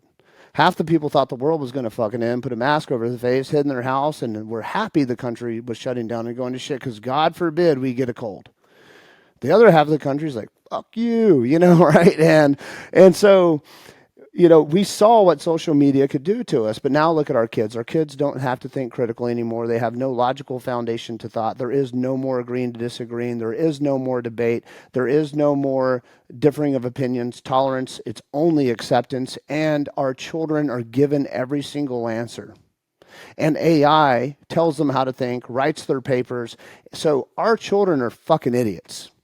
And it's because we as parents are not teaching and training and giving them the tools to self-educate and to be productive, well-rounded citizens. Our children are drones that do what they're told. There is no differing opinion in our children's world. The opinion is what they see every day. The opinion is what Google says. The opinion is what the algorithm says. The belief, the religion, the way the world works, what sexuality is, all this is what this phone says and nothing more. And if you disagree with it, then scream to the sky. Because you can't handle conflict. There's this present reality being more virtual than anything, because like everything happens within silicone. Like almost everything that people interact with outside of a computer is probably on a very limited basis, like having face-to-face interaction. I'm sure in school, like at public education at least, like you're not really interacting all that much with your peers, and everything that's coming down from the top comes from the Department of Education, straight from DC, then filtered through the state level, and everybody's teaching to a standard. They're not teaching for knowledge, at least like not knowledge in a Hellenistic sense, where it's like, hey, let's go ahead and do thought experiments. Let's practice the Socratic method. Let's test why we actually believe what we believe. It's just a standardized testing, and that's it. And I think it happens a lot with people too. Like that's one thing that I enjoy about where I live. I live in Iowa, and full time that's where I live, and we live in a small community, relatively small. and we're very intentional about meeting in person. So like I have a group of friends who I see probably 5 to 6 times a week. So if you think about it, that's a significant amount of time. Now, granted, I'm in a somewhat of an echo chamber because it's the same people, but at least like we're able to meet and dialogue, and it's not just happening on a computer, and none of us are just taking what we see as a headline and saying, oh, well, this is definitely true. It's like, no, let's go ahead and test this. Let's find out, oh, did you see that? Well, I heard this. Let's go ahead and have dialogue around this and come to an understanding and bring people in who have differing opinions to find out if they also agree with what they're hearing. And yeah, that's just absent now, unfortunately. Well, and that's the other issue is like after you have the development or the lack of development that our children are getting these days, then you get into an online environment that's tailored to you where you don't see things that you don't believe in. You only see what you believe in. You see things you agree with, and then they slowly push the envelope of what's acceptable to you. And then if your friends are accepting to it or your friend posts it, it's like this whole like community thing. Have you ever seen this the social experiment where they'll like put there's one guy in the room getting tested, and they'll fill the room up with like beautiful people, and then a teacher will go up or somebody will go up in the front of the room and they'll draw lines. And they'll do like a straight line, almost straight line, a squiggly line. And everybody in the room that's pretty or looks professional or put together is in on the experiment except for the person brought in, right? And then they'll go, hey, which line to the group is a straight line? And I think it was like 9 times out of 10, the person that was brought in the room would go with the group if he perceived them to be professional or prettier or just, better, more rounded people. He would agree that the straight line wasn't the straight line just because everyone else did, right? And that's the power social media have. It has its group think now. It's what are the celebrities doing? What are you being told to do? What are the institutions doing? What are they saying is the truth? It's this group think, and you have to get in with the narrative or get out. And that is why we're starting to lose this country, is because. Welcome to another episode of Patriot on Purpose. Today's topic is pretty heavy. I'm not going to say it's a topic that I am necessarily excited to discuss, but I am eager to have the discussion because it is one that is incredibly important.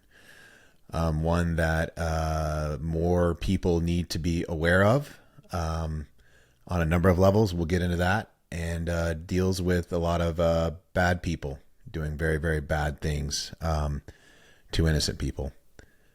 And if you're going to fight bad guys, like truly sick human beings, then you absolutely should have Matt Murphy on your team. A former U.S. Army Green Beret, Matt gave 18 years of his life to our country in that capacity and in the defense of our freedom. While in the Army, he also spent time detailed to the CIA. We're all growing up in echo chambers. Even myself, I don't follow people I disagree with. I don't have a whole lot of differing, conflicting views on my social media. I don't think there is, or there's any. Everyone that chooses to follow me on social media agrees with me for the most part. There's probably minor disagreements, but that's negligible. Fundamentally, morally, value-wise, almost everybody that follows me agrees with me. So I live in an echo chamber. I've created an echo chamber inside of my following, and then everyone I follow, I'm in their echo chamber. Some echo chambers aren't the worst thing ever. If you're in an echo chamber that says kids are valued and should not be exploited, that's a good one to hang out in. It's a good one. Yeah. It's a good one. But also, too, though, this is the dangerous part about it. Everybody else in those other echo chambers doesn't know I exist or what I believe in exists, right? They're never going to come across pedophilia is bad. Kids are getting raped. Kids are getting trafficked. They're never going to come across, all the evil that's happening in the world because it's in my echo chamber and it's shared by people that agree with me and their echo chamber. The world's doing great. And these fucking conservatives and Christians over here, they're trying to burn this thing down and we got to get rid of them. That's their echo chamber, and they're oppressing and it's so the worst thing that you could be these days is a white male Christian. Oh, did you see that? Oh, I'm sorry, Nate. I know you probably want to jump in, but I just saw this thing about Google's Gemini AI. This came out yesterday. All of the prompts that you would put in is like, show me a Revolutionary War soldier, black dude. Show me a woman. Oh, show me it was a Nazi soldier, black dude. Show me this, black dude, woman of color, Native American. So like literally there was no white people in any of the historical context that the prompts were for. It was just all people of color or women. It's like, tell me there's not an agenda. I actually not heard that. I had not heard that or seen that myself. But that's the narrative, man. So, brother, this is where I am terrified, because I have seen that, and I have to be careful, obviously, about how I talk about this, but I have seen how campaigns and things like this are done to other countries, right? If you read The Art of War is very little physical combat. I'd throw a percentage on off the top of my head, say maybe 5 to 10%, maybe not even that much of The Art of War is about physical conflict, the battlefield. The rest is about controlling the brain, the mind, the populace. And when you look at what's happening to America right now, the trajectory we're on, when you combine dependency on the system, and what I mean by that is, if the grocery store runs out of food, I think most of America's in some trouble, right? Very few Americans can have cows, chickens, and plants, right? So if the grocery store runs out of food, we're in some trouble, all right? Well, you have complete dependency on the system. We all are dependent on power. We're all dependent on the water, all right? Well, move to the next level of problems. There's this thing called newspaper brain. Have you guys ever heard that term before? All right, so newspaper brain was before the internet. You remember how the newspaper would get thrown into the yard every morning? Dad would go pick it up. Dad would read the newspaper, drink his coffee, typical American, suburban stereotype, right? And then Dad would hop in his car or subway and go to work. Well, because that newspaper was the common denominator of information for everyone in the town, and all Dad knew, it was also all everyone else in the town knew. So the socially acceptable discussions and conversations were what was in that newspaper, right? Sports section, international news, finances, the whodunits and and the goings on around town. That was what people talked about, but that was all they knew, right? That newspaper brain. So if it wasn't in the newspaper, it wasn't going on. So if you can control the newspaper, you control this, right? All right, well, take it to the next level. Now TV. Oh, I'm sorry, radio was a recurring thing at that time too. Same thing. You control the radio waves. You control the agenda. You control the narrative. You control the problems. You control the fears. TV took it to the next level. But as you have newspaper and radio and then TV, you start to see people get very fragmented, because now we're getting into programming. Now we're getting into people are starting to seek out the programs that align with what they enjoy or what they're interested in or what they want to follow, right? So now the programming starts once television has come out. Well, now we got social media. Now we are beyond programming. Now we're being constructed, right? We are being altered, changed, manipulated, and subconsciously turned into what they want us to turn into. And some people will be like, Matt, well, why isn't everybody, bad now? Well, a lot of us are getting radicalized on social media right now. A lot of us are getting pushed towards, because what happens in your echo chambers? The people with the most radical agendas, the most viral posts that institute the most fear or the most, reaction or emotion, those are the people that get the most follows, the most clicks, right? So we're constantly getting pulled towards the poles, even inside of our polarization, right? So when I say everything is intentional, it's because they've got half the country, being pulled into la la land, and I don't even know what the hell's going on over there anymore. Just complete insanity. I think we all have a pretty good idea, but now we're getting fractured, on levels of radicalization and what we're going to do about it on the conservative or the right or the Christian side, right? You've got guys that want to go out there and start wars, all the way to guys that just want to go out and hold everybody's hand and preach the gospel and love one another, right? And we're all getting polarized and fragmented and segmented into that, and it's dangerous, man. Because within that is the truth, right? And where is the truth? What is true? Like, how much are you getting a little bit of the truth and a whole lot of lie, or a majority of the truth and a little bit of lie? We don't even begin to know, because I mean, can you tell me that you really know what's going on in the world right now? Oh, that's something I think about all the time, right? Like there could literally be a war going that doesn't happen that you believe happens because the media would tell you. Like they could just construct a war artificially. Now, I don't know if you've seen OpenAI's new video prompting service. It hasn't yet been released to the public. It's called Sora, but you can put in a very simple prompt and it comes out looking absolutely real, 100% real. I was looking at it and just watching a couple of these things. As a matter of fact, Tyler Perry was just about to buy an $800 million studio. He was going to set up all these sound stages and a bunch of stuff, and he pulled the plug on it after Sora was released on Sunday. He's like, there's no reason. Like, I don't need to have a physical location any longer because AI would take care of all of this kind of stuff. So that could be manufactured. And that's something that, that's a very dystopian thing. Like, they could literally, they could have something, they could off a person, get rid of the body, and then create AI of him, whoever it is, just a random person doing a bunch of stuff. And then all of a sudden it's like, oh my gosh, this person just went ahead and blew up a building. They could go who they is. They could blow up a building and make it like this is the scapegoat. They could frame you for anything. And what gets even crazier is DNA printing. So you're talking a lot about social media. Tristan Harris is the guy who did that movie, the social experiment or whatever it was called, what was that movie that was on Netflix during the pandemic, just talking about the race? I know what you're talking about, man. Social Dilemma. Social Dilemma, yeah. And none of those people let their kids on technology, by the way. But he was talking about how AI and the advancement of AI and then DNA printing. And I'm like, it's not out of the realm of possibility that within the next decade, you would be talking to somebody that you never even knew was an automaton, like straight up printed AI bootlegging. Oh, we're already there. I know so. We man, we have some amazing tech people on our team. There are very few people in the world right now that have the lips and eye movement down. Right, that is where you can tell. Oh, you're talking about virtually, or are you talking about AI? For the AI, okay, but not physical. Being able to tell, not physical yet. Not physical. Yeah, I think in 10 years we're there, which is no. Well, some people already are. Oh shit! And that's the scary part. Most people haven't figured out the lips and eye movement, right?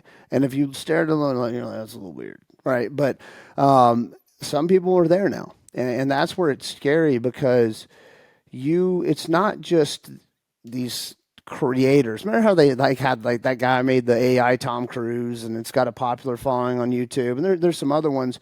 But you have nation states that have put a lot of money, effort, and energy into these things, and our adversaries, of course, right? Because think about it, man.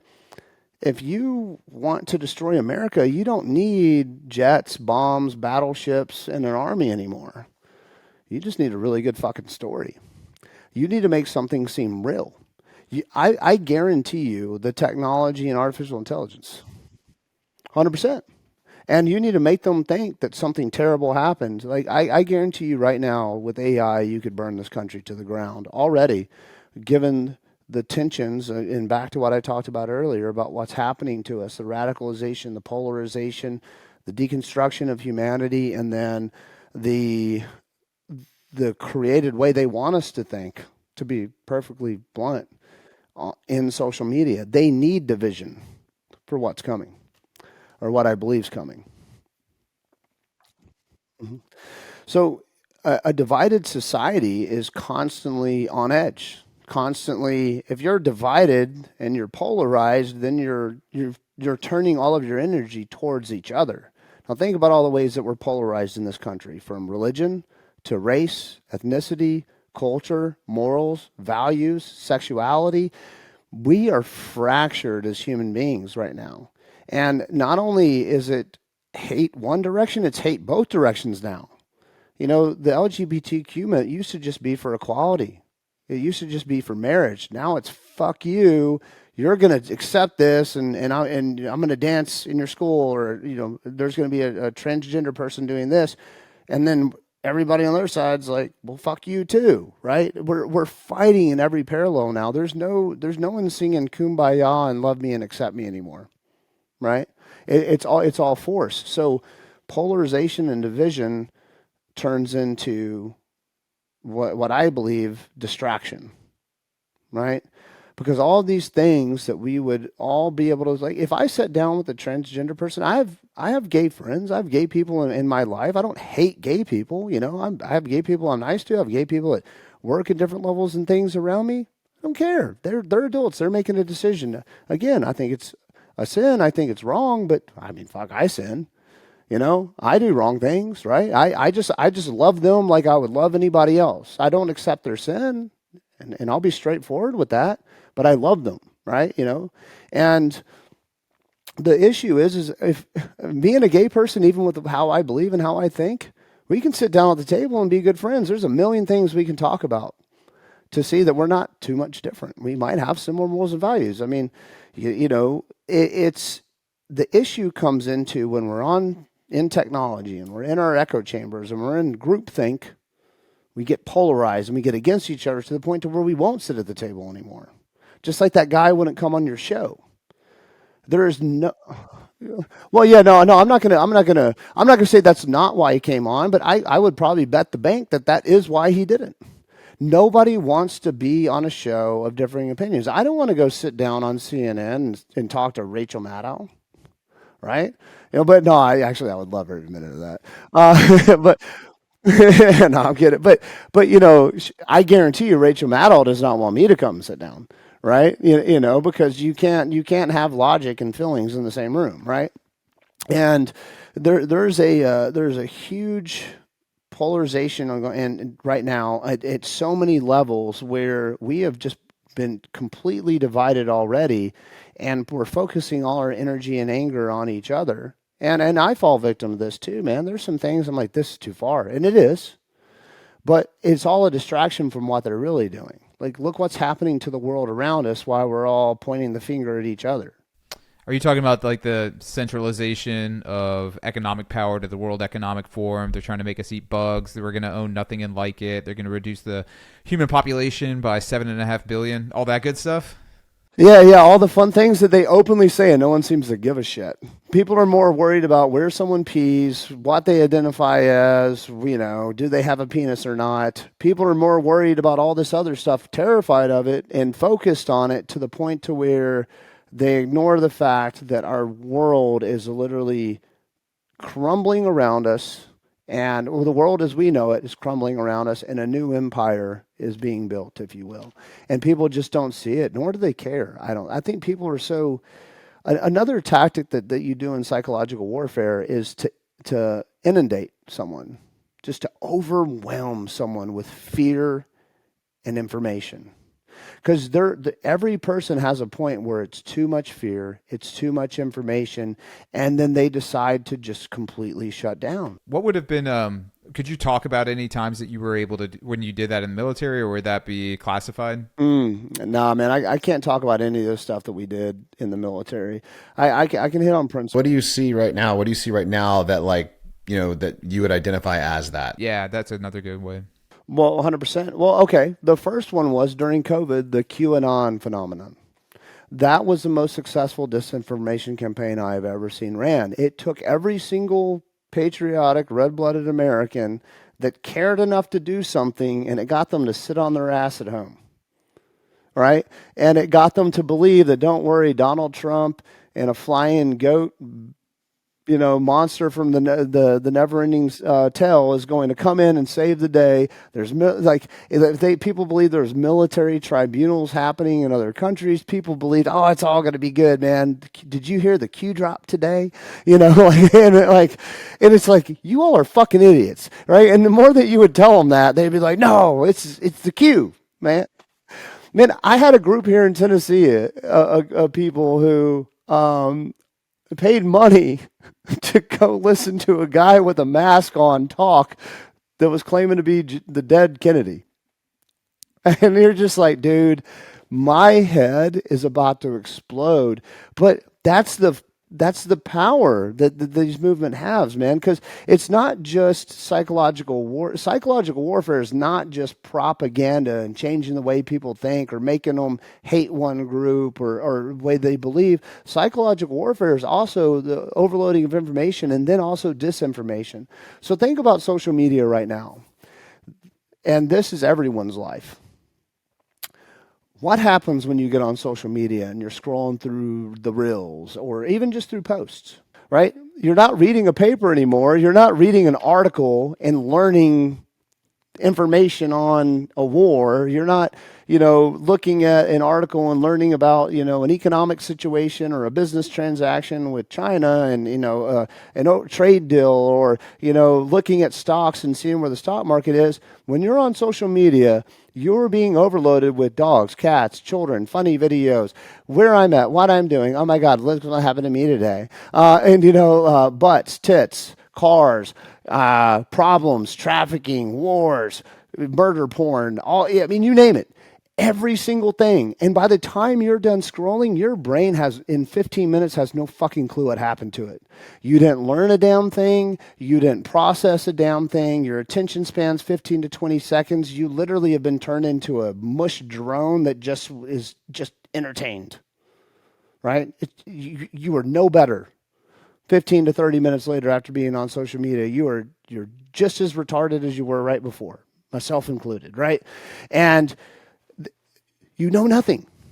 But then also, too, everything that you did care about, whether you saw a video that Sentinel posted about a rescue or human trafficking, or you saw a video about the war or, a soldier that passed away or something terrible happened in your town, in between all of that, there was nice boobs, nice butt, something that made you laugh, all this stuff. So you did not process, think through, or make a determination what you as a person are going to do about any of that information, right? And then you're paralyzed. But here's where it gets best. We live in a social world now. So instead of people taking information and then turning it into action in the real world where we all still live, we shared a post. I did something. I did something today. And I'm not saying that's a bad thing, as more people might see it, but the virtue signaling has gone from profile pics to, I commented. I liked it. I sent it to my friend. Done. I did my part to fight human trafficking today.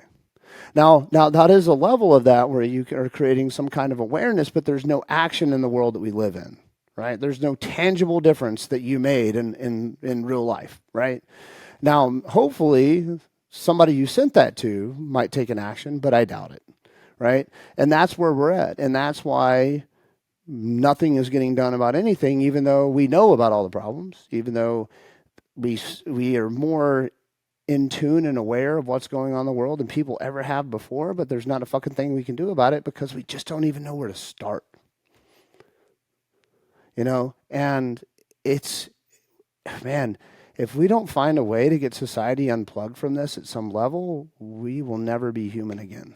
I don't think that we will, personally. I think the movement towards transhumanism is got social media thoroughly enmeshed in how we work, and then of course AI, silicone, nanotech, all of these things are just going to make it so that, just upload to the cloud and boom, there you are.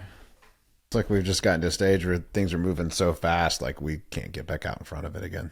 You're right, man. And so that's why, kind of like what you alluded to earlier with how Charlie Kirk was saying, is there is a point to where there is too much difference between us as people. And in my mind, the next war, if you will, if we even get to have it, is going to be a separation of people who want to upload their consciousness into technology and want to live in virtual reality and live in another life and be, basically a caged animal, living in La La Land. And then there's going to be people that want to unplug and live off the grid and start to be human again. Yeah, literally the Matrix. People are like, well, Matt, you say all this. And they're like, well, it's true. And then they're like, well, I know. And like, oh, then my eyes have been open to so much stuff. And then again, what can I do? Right. And it's be a good parent, be a good husband, get right with God and do everything you can within your sphere of influence, but don't waste your time outside of that because the rest is just fucking noise. Yeah. 100%, man. There's still a bunch of idiots like me out there fighting. And, yes, donating, everything costs money. Yeah, so donations help. At Sentinel, we are very fortunate. Now, I don't know how long we can keep this up as we grow, but there's a very wealthy family that owns a large American company that pays all of our salaries, so that every dollar donated goes to the fight, right? And 100% goes to the mission, which is awesome. And that family, they're the real G's. But I don't want to call them out because they don't want recognition for it, man. They're humble, and that's Awesome to know that there's people out there that are doing that. And so, dude, yeah, donations, it costs money, man. We've got a lot of operations going around in the globe. For operational security, I can't say where or what, but there's just some amazing things that are happening. We have some American men that have left the military that are still putting their lives on the line and their lives at risk to save others. But the beautiful part about Sentinel, and this is what I love, man. My job is to build out the American movement, the domestic movement, and do whatever we can within the confines of the law, right, to save children. But I still get to help out a little bit overseas with connections or networks. I don't get to go overseas and do stuff anymore. My stupid face is all over stuff. But the thing that is powerful with this, man, is you got guys that leave Delta Force. Most of our guys are from Delta Force, right? The unit. They've done some of the most top level, dangerous shit that there was, and they're still getting out there and doing it and risking their lives to save others, right? And we like to call Sentinel the special operations rehab program. You get a new mission with purpose, right? Because we all have to be honest. Our former lives was not always purpose, right? There was a lot of questions. There were a lot of things that we had to do. We probably disagreed with or weren't sure if it was the right thing, right? Well, and how tough is it for somebody who is, truly they were wired to be a warrior, and then they have lived that out at the highest level possible, and then they come back into society, and I shouldn't say there isn't any, but there are not many professions anymore that I would say truly enable them to continue living that out. So the fact that you are creating a new pathway for them to continue to be who they are and give that gift to the world and save people, that's just a gift. I mean, it's a gift to the people that they're trying to save, but you're saving them too. Man, yeah, 100%. Like nobody is a completely selfless, right? We're all humans. We all have our vices. Everybody's a little bit selfish, and selfishly, the path that I had to learn, I'm going to go on a little tangent, but I think this is an important dynamic, right? Is I started Light Shine to in honor of my sister, right? But it was really also too a selfish, I got to save me out of this depression, out of this funk, and really out of this guilt, this blame that I put on myself that I didn't do something to find her, to help her, right? There's a lot of mental gymnastics going on and PTSD. I've got more TBI and brain. They say I qualify for every treatment in the book at the VA. I'm fucked up in the head. That's why I can't sit still. The brain still works good. I just can't sit still or fucking remember anything. But we're working on it. The issue is with what happened to my sister is I can't bring her back. I can't change that, right? I could sit around and be a whiny little bitch about it, or sad or depressed, or I could just go murder every single dude that had anything to do with it, and then not raise my daughters. There's a lot of choices I had, right?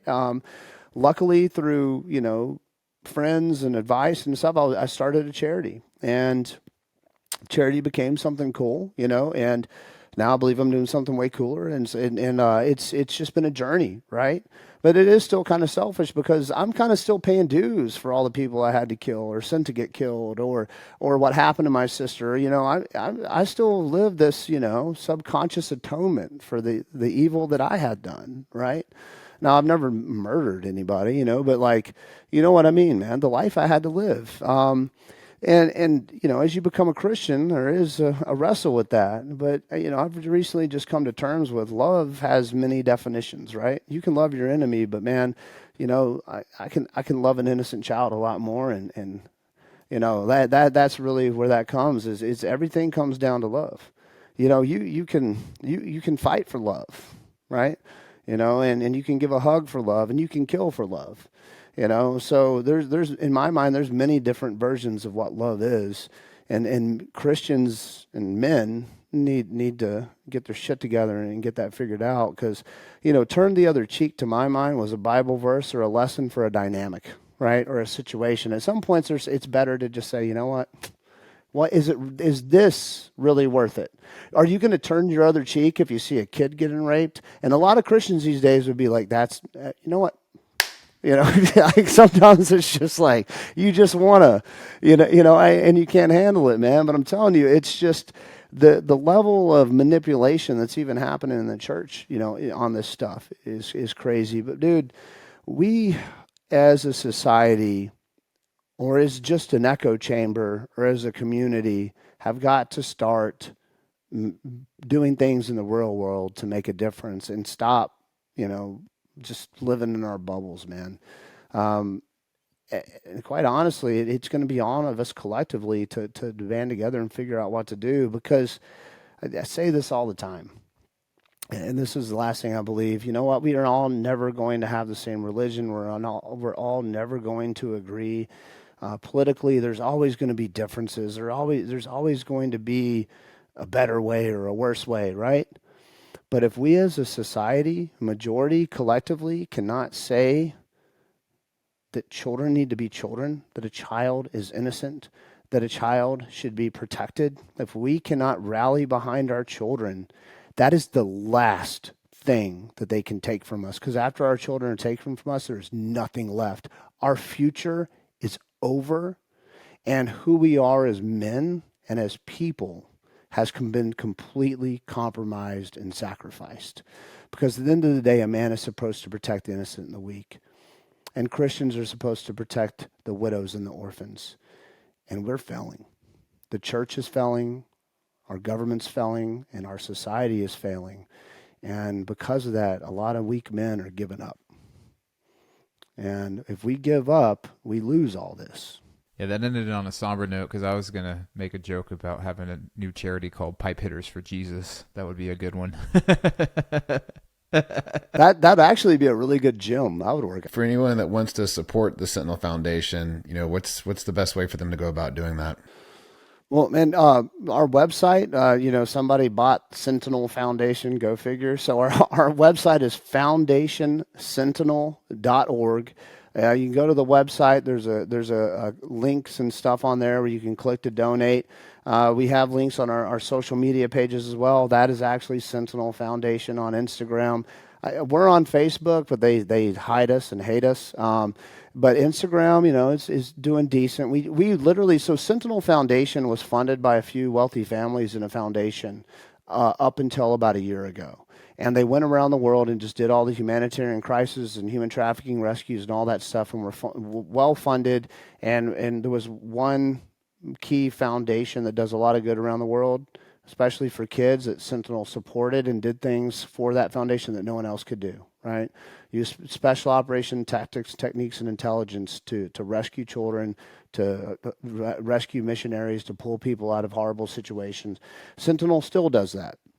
But now we're going public. Now we're trying to grow and scale and build this mission out to even try to address the fight, right? And then build it out domestically. So now we are starting to go public, if you will, and tell people the story. Obviously, you'll probably just see my face, Brian Montgomery's 0 Days face, and Glenn's face, at least on the socials, because that's already just kind of out there and happened. You're never going to see the operators' faces. You're never going to see the kids' faces.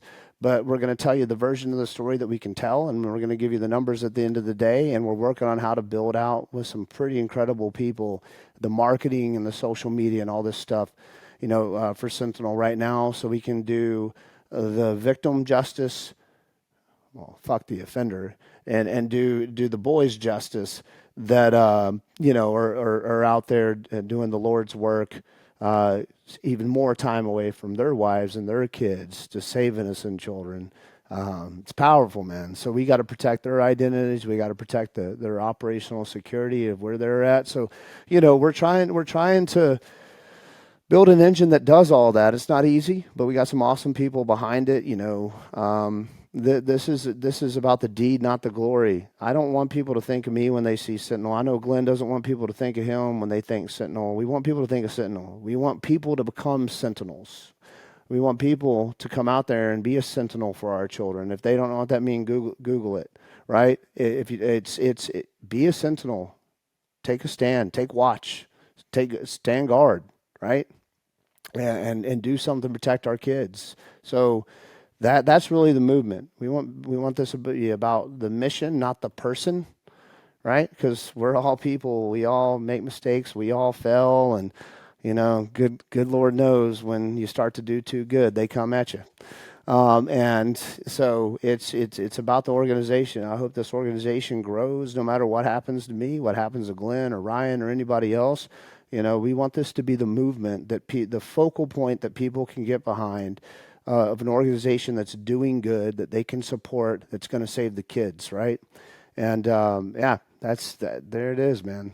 That's what we're doing, and we have some pretty amazing people, and we're still looking for people. We got links on the website where if you want to, if you're an operator and you have a certain level of training, now anyone can apply, but of course there's millions of dollars that the government has spent on certain people, from intelligence to special operations work to law enforcement work and investigative experience.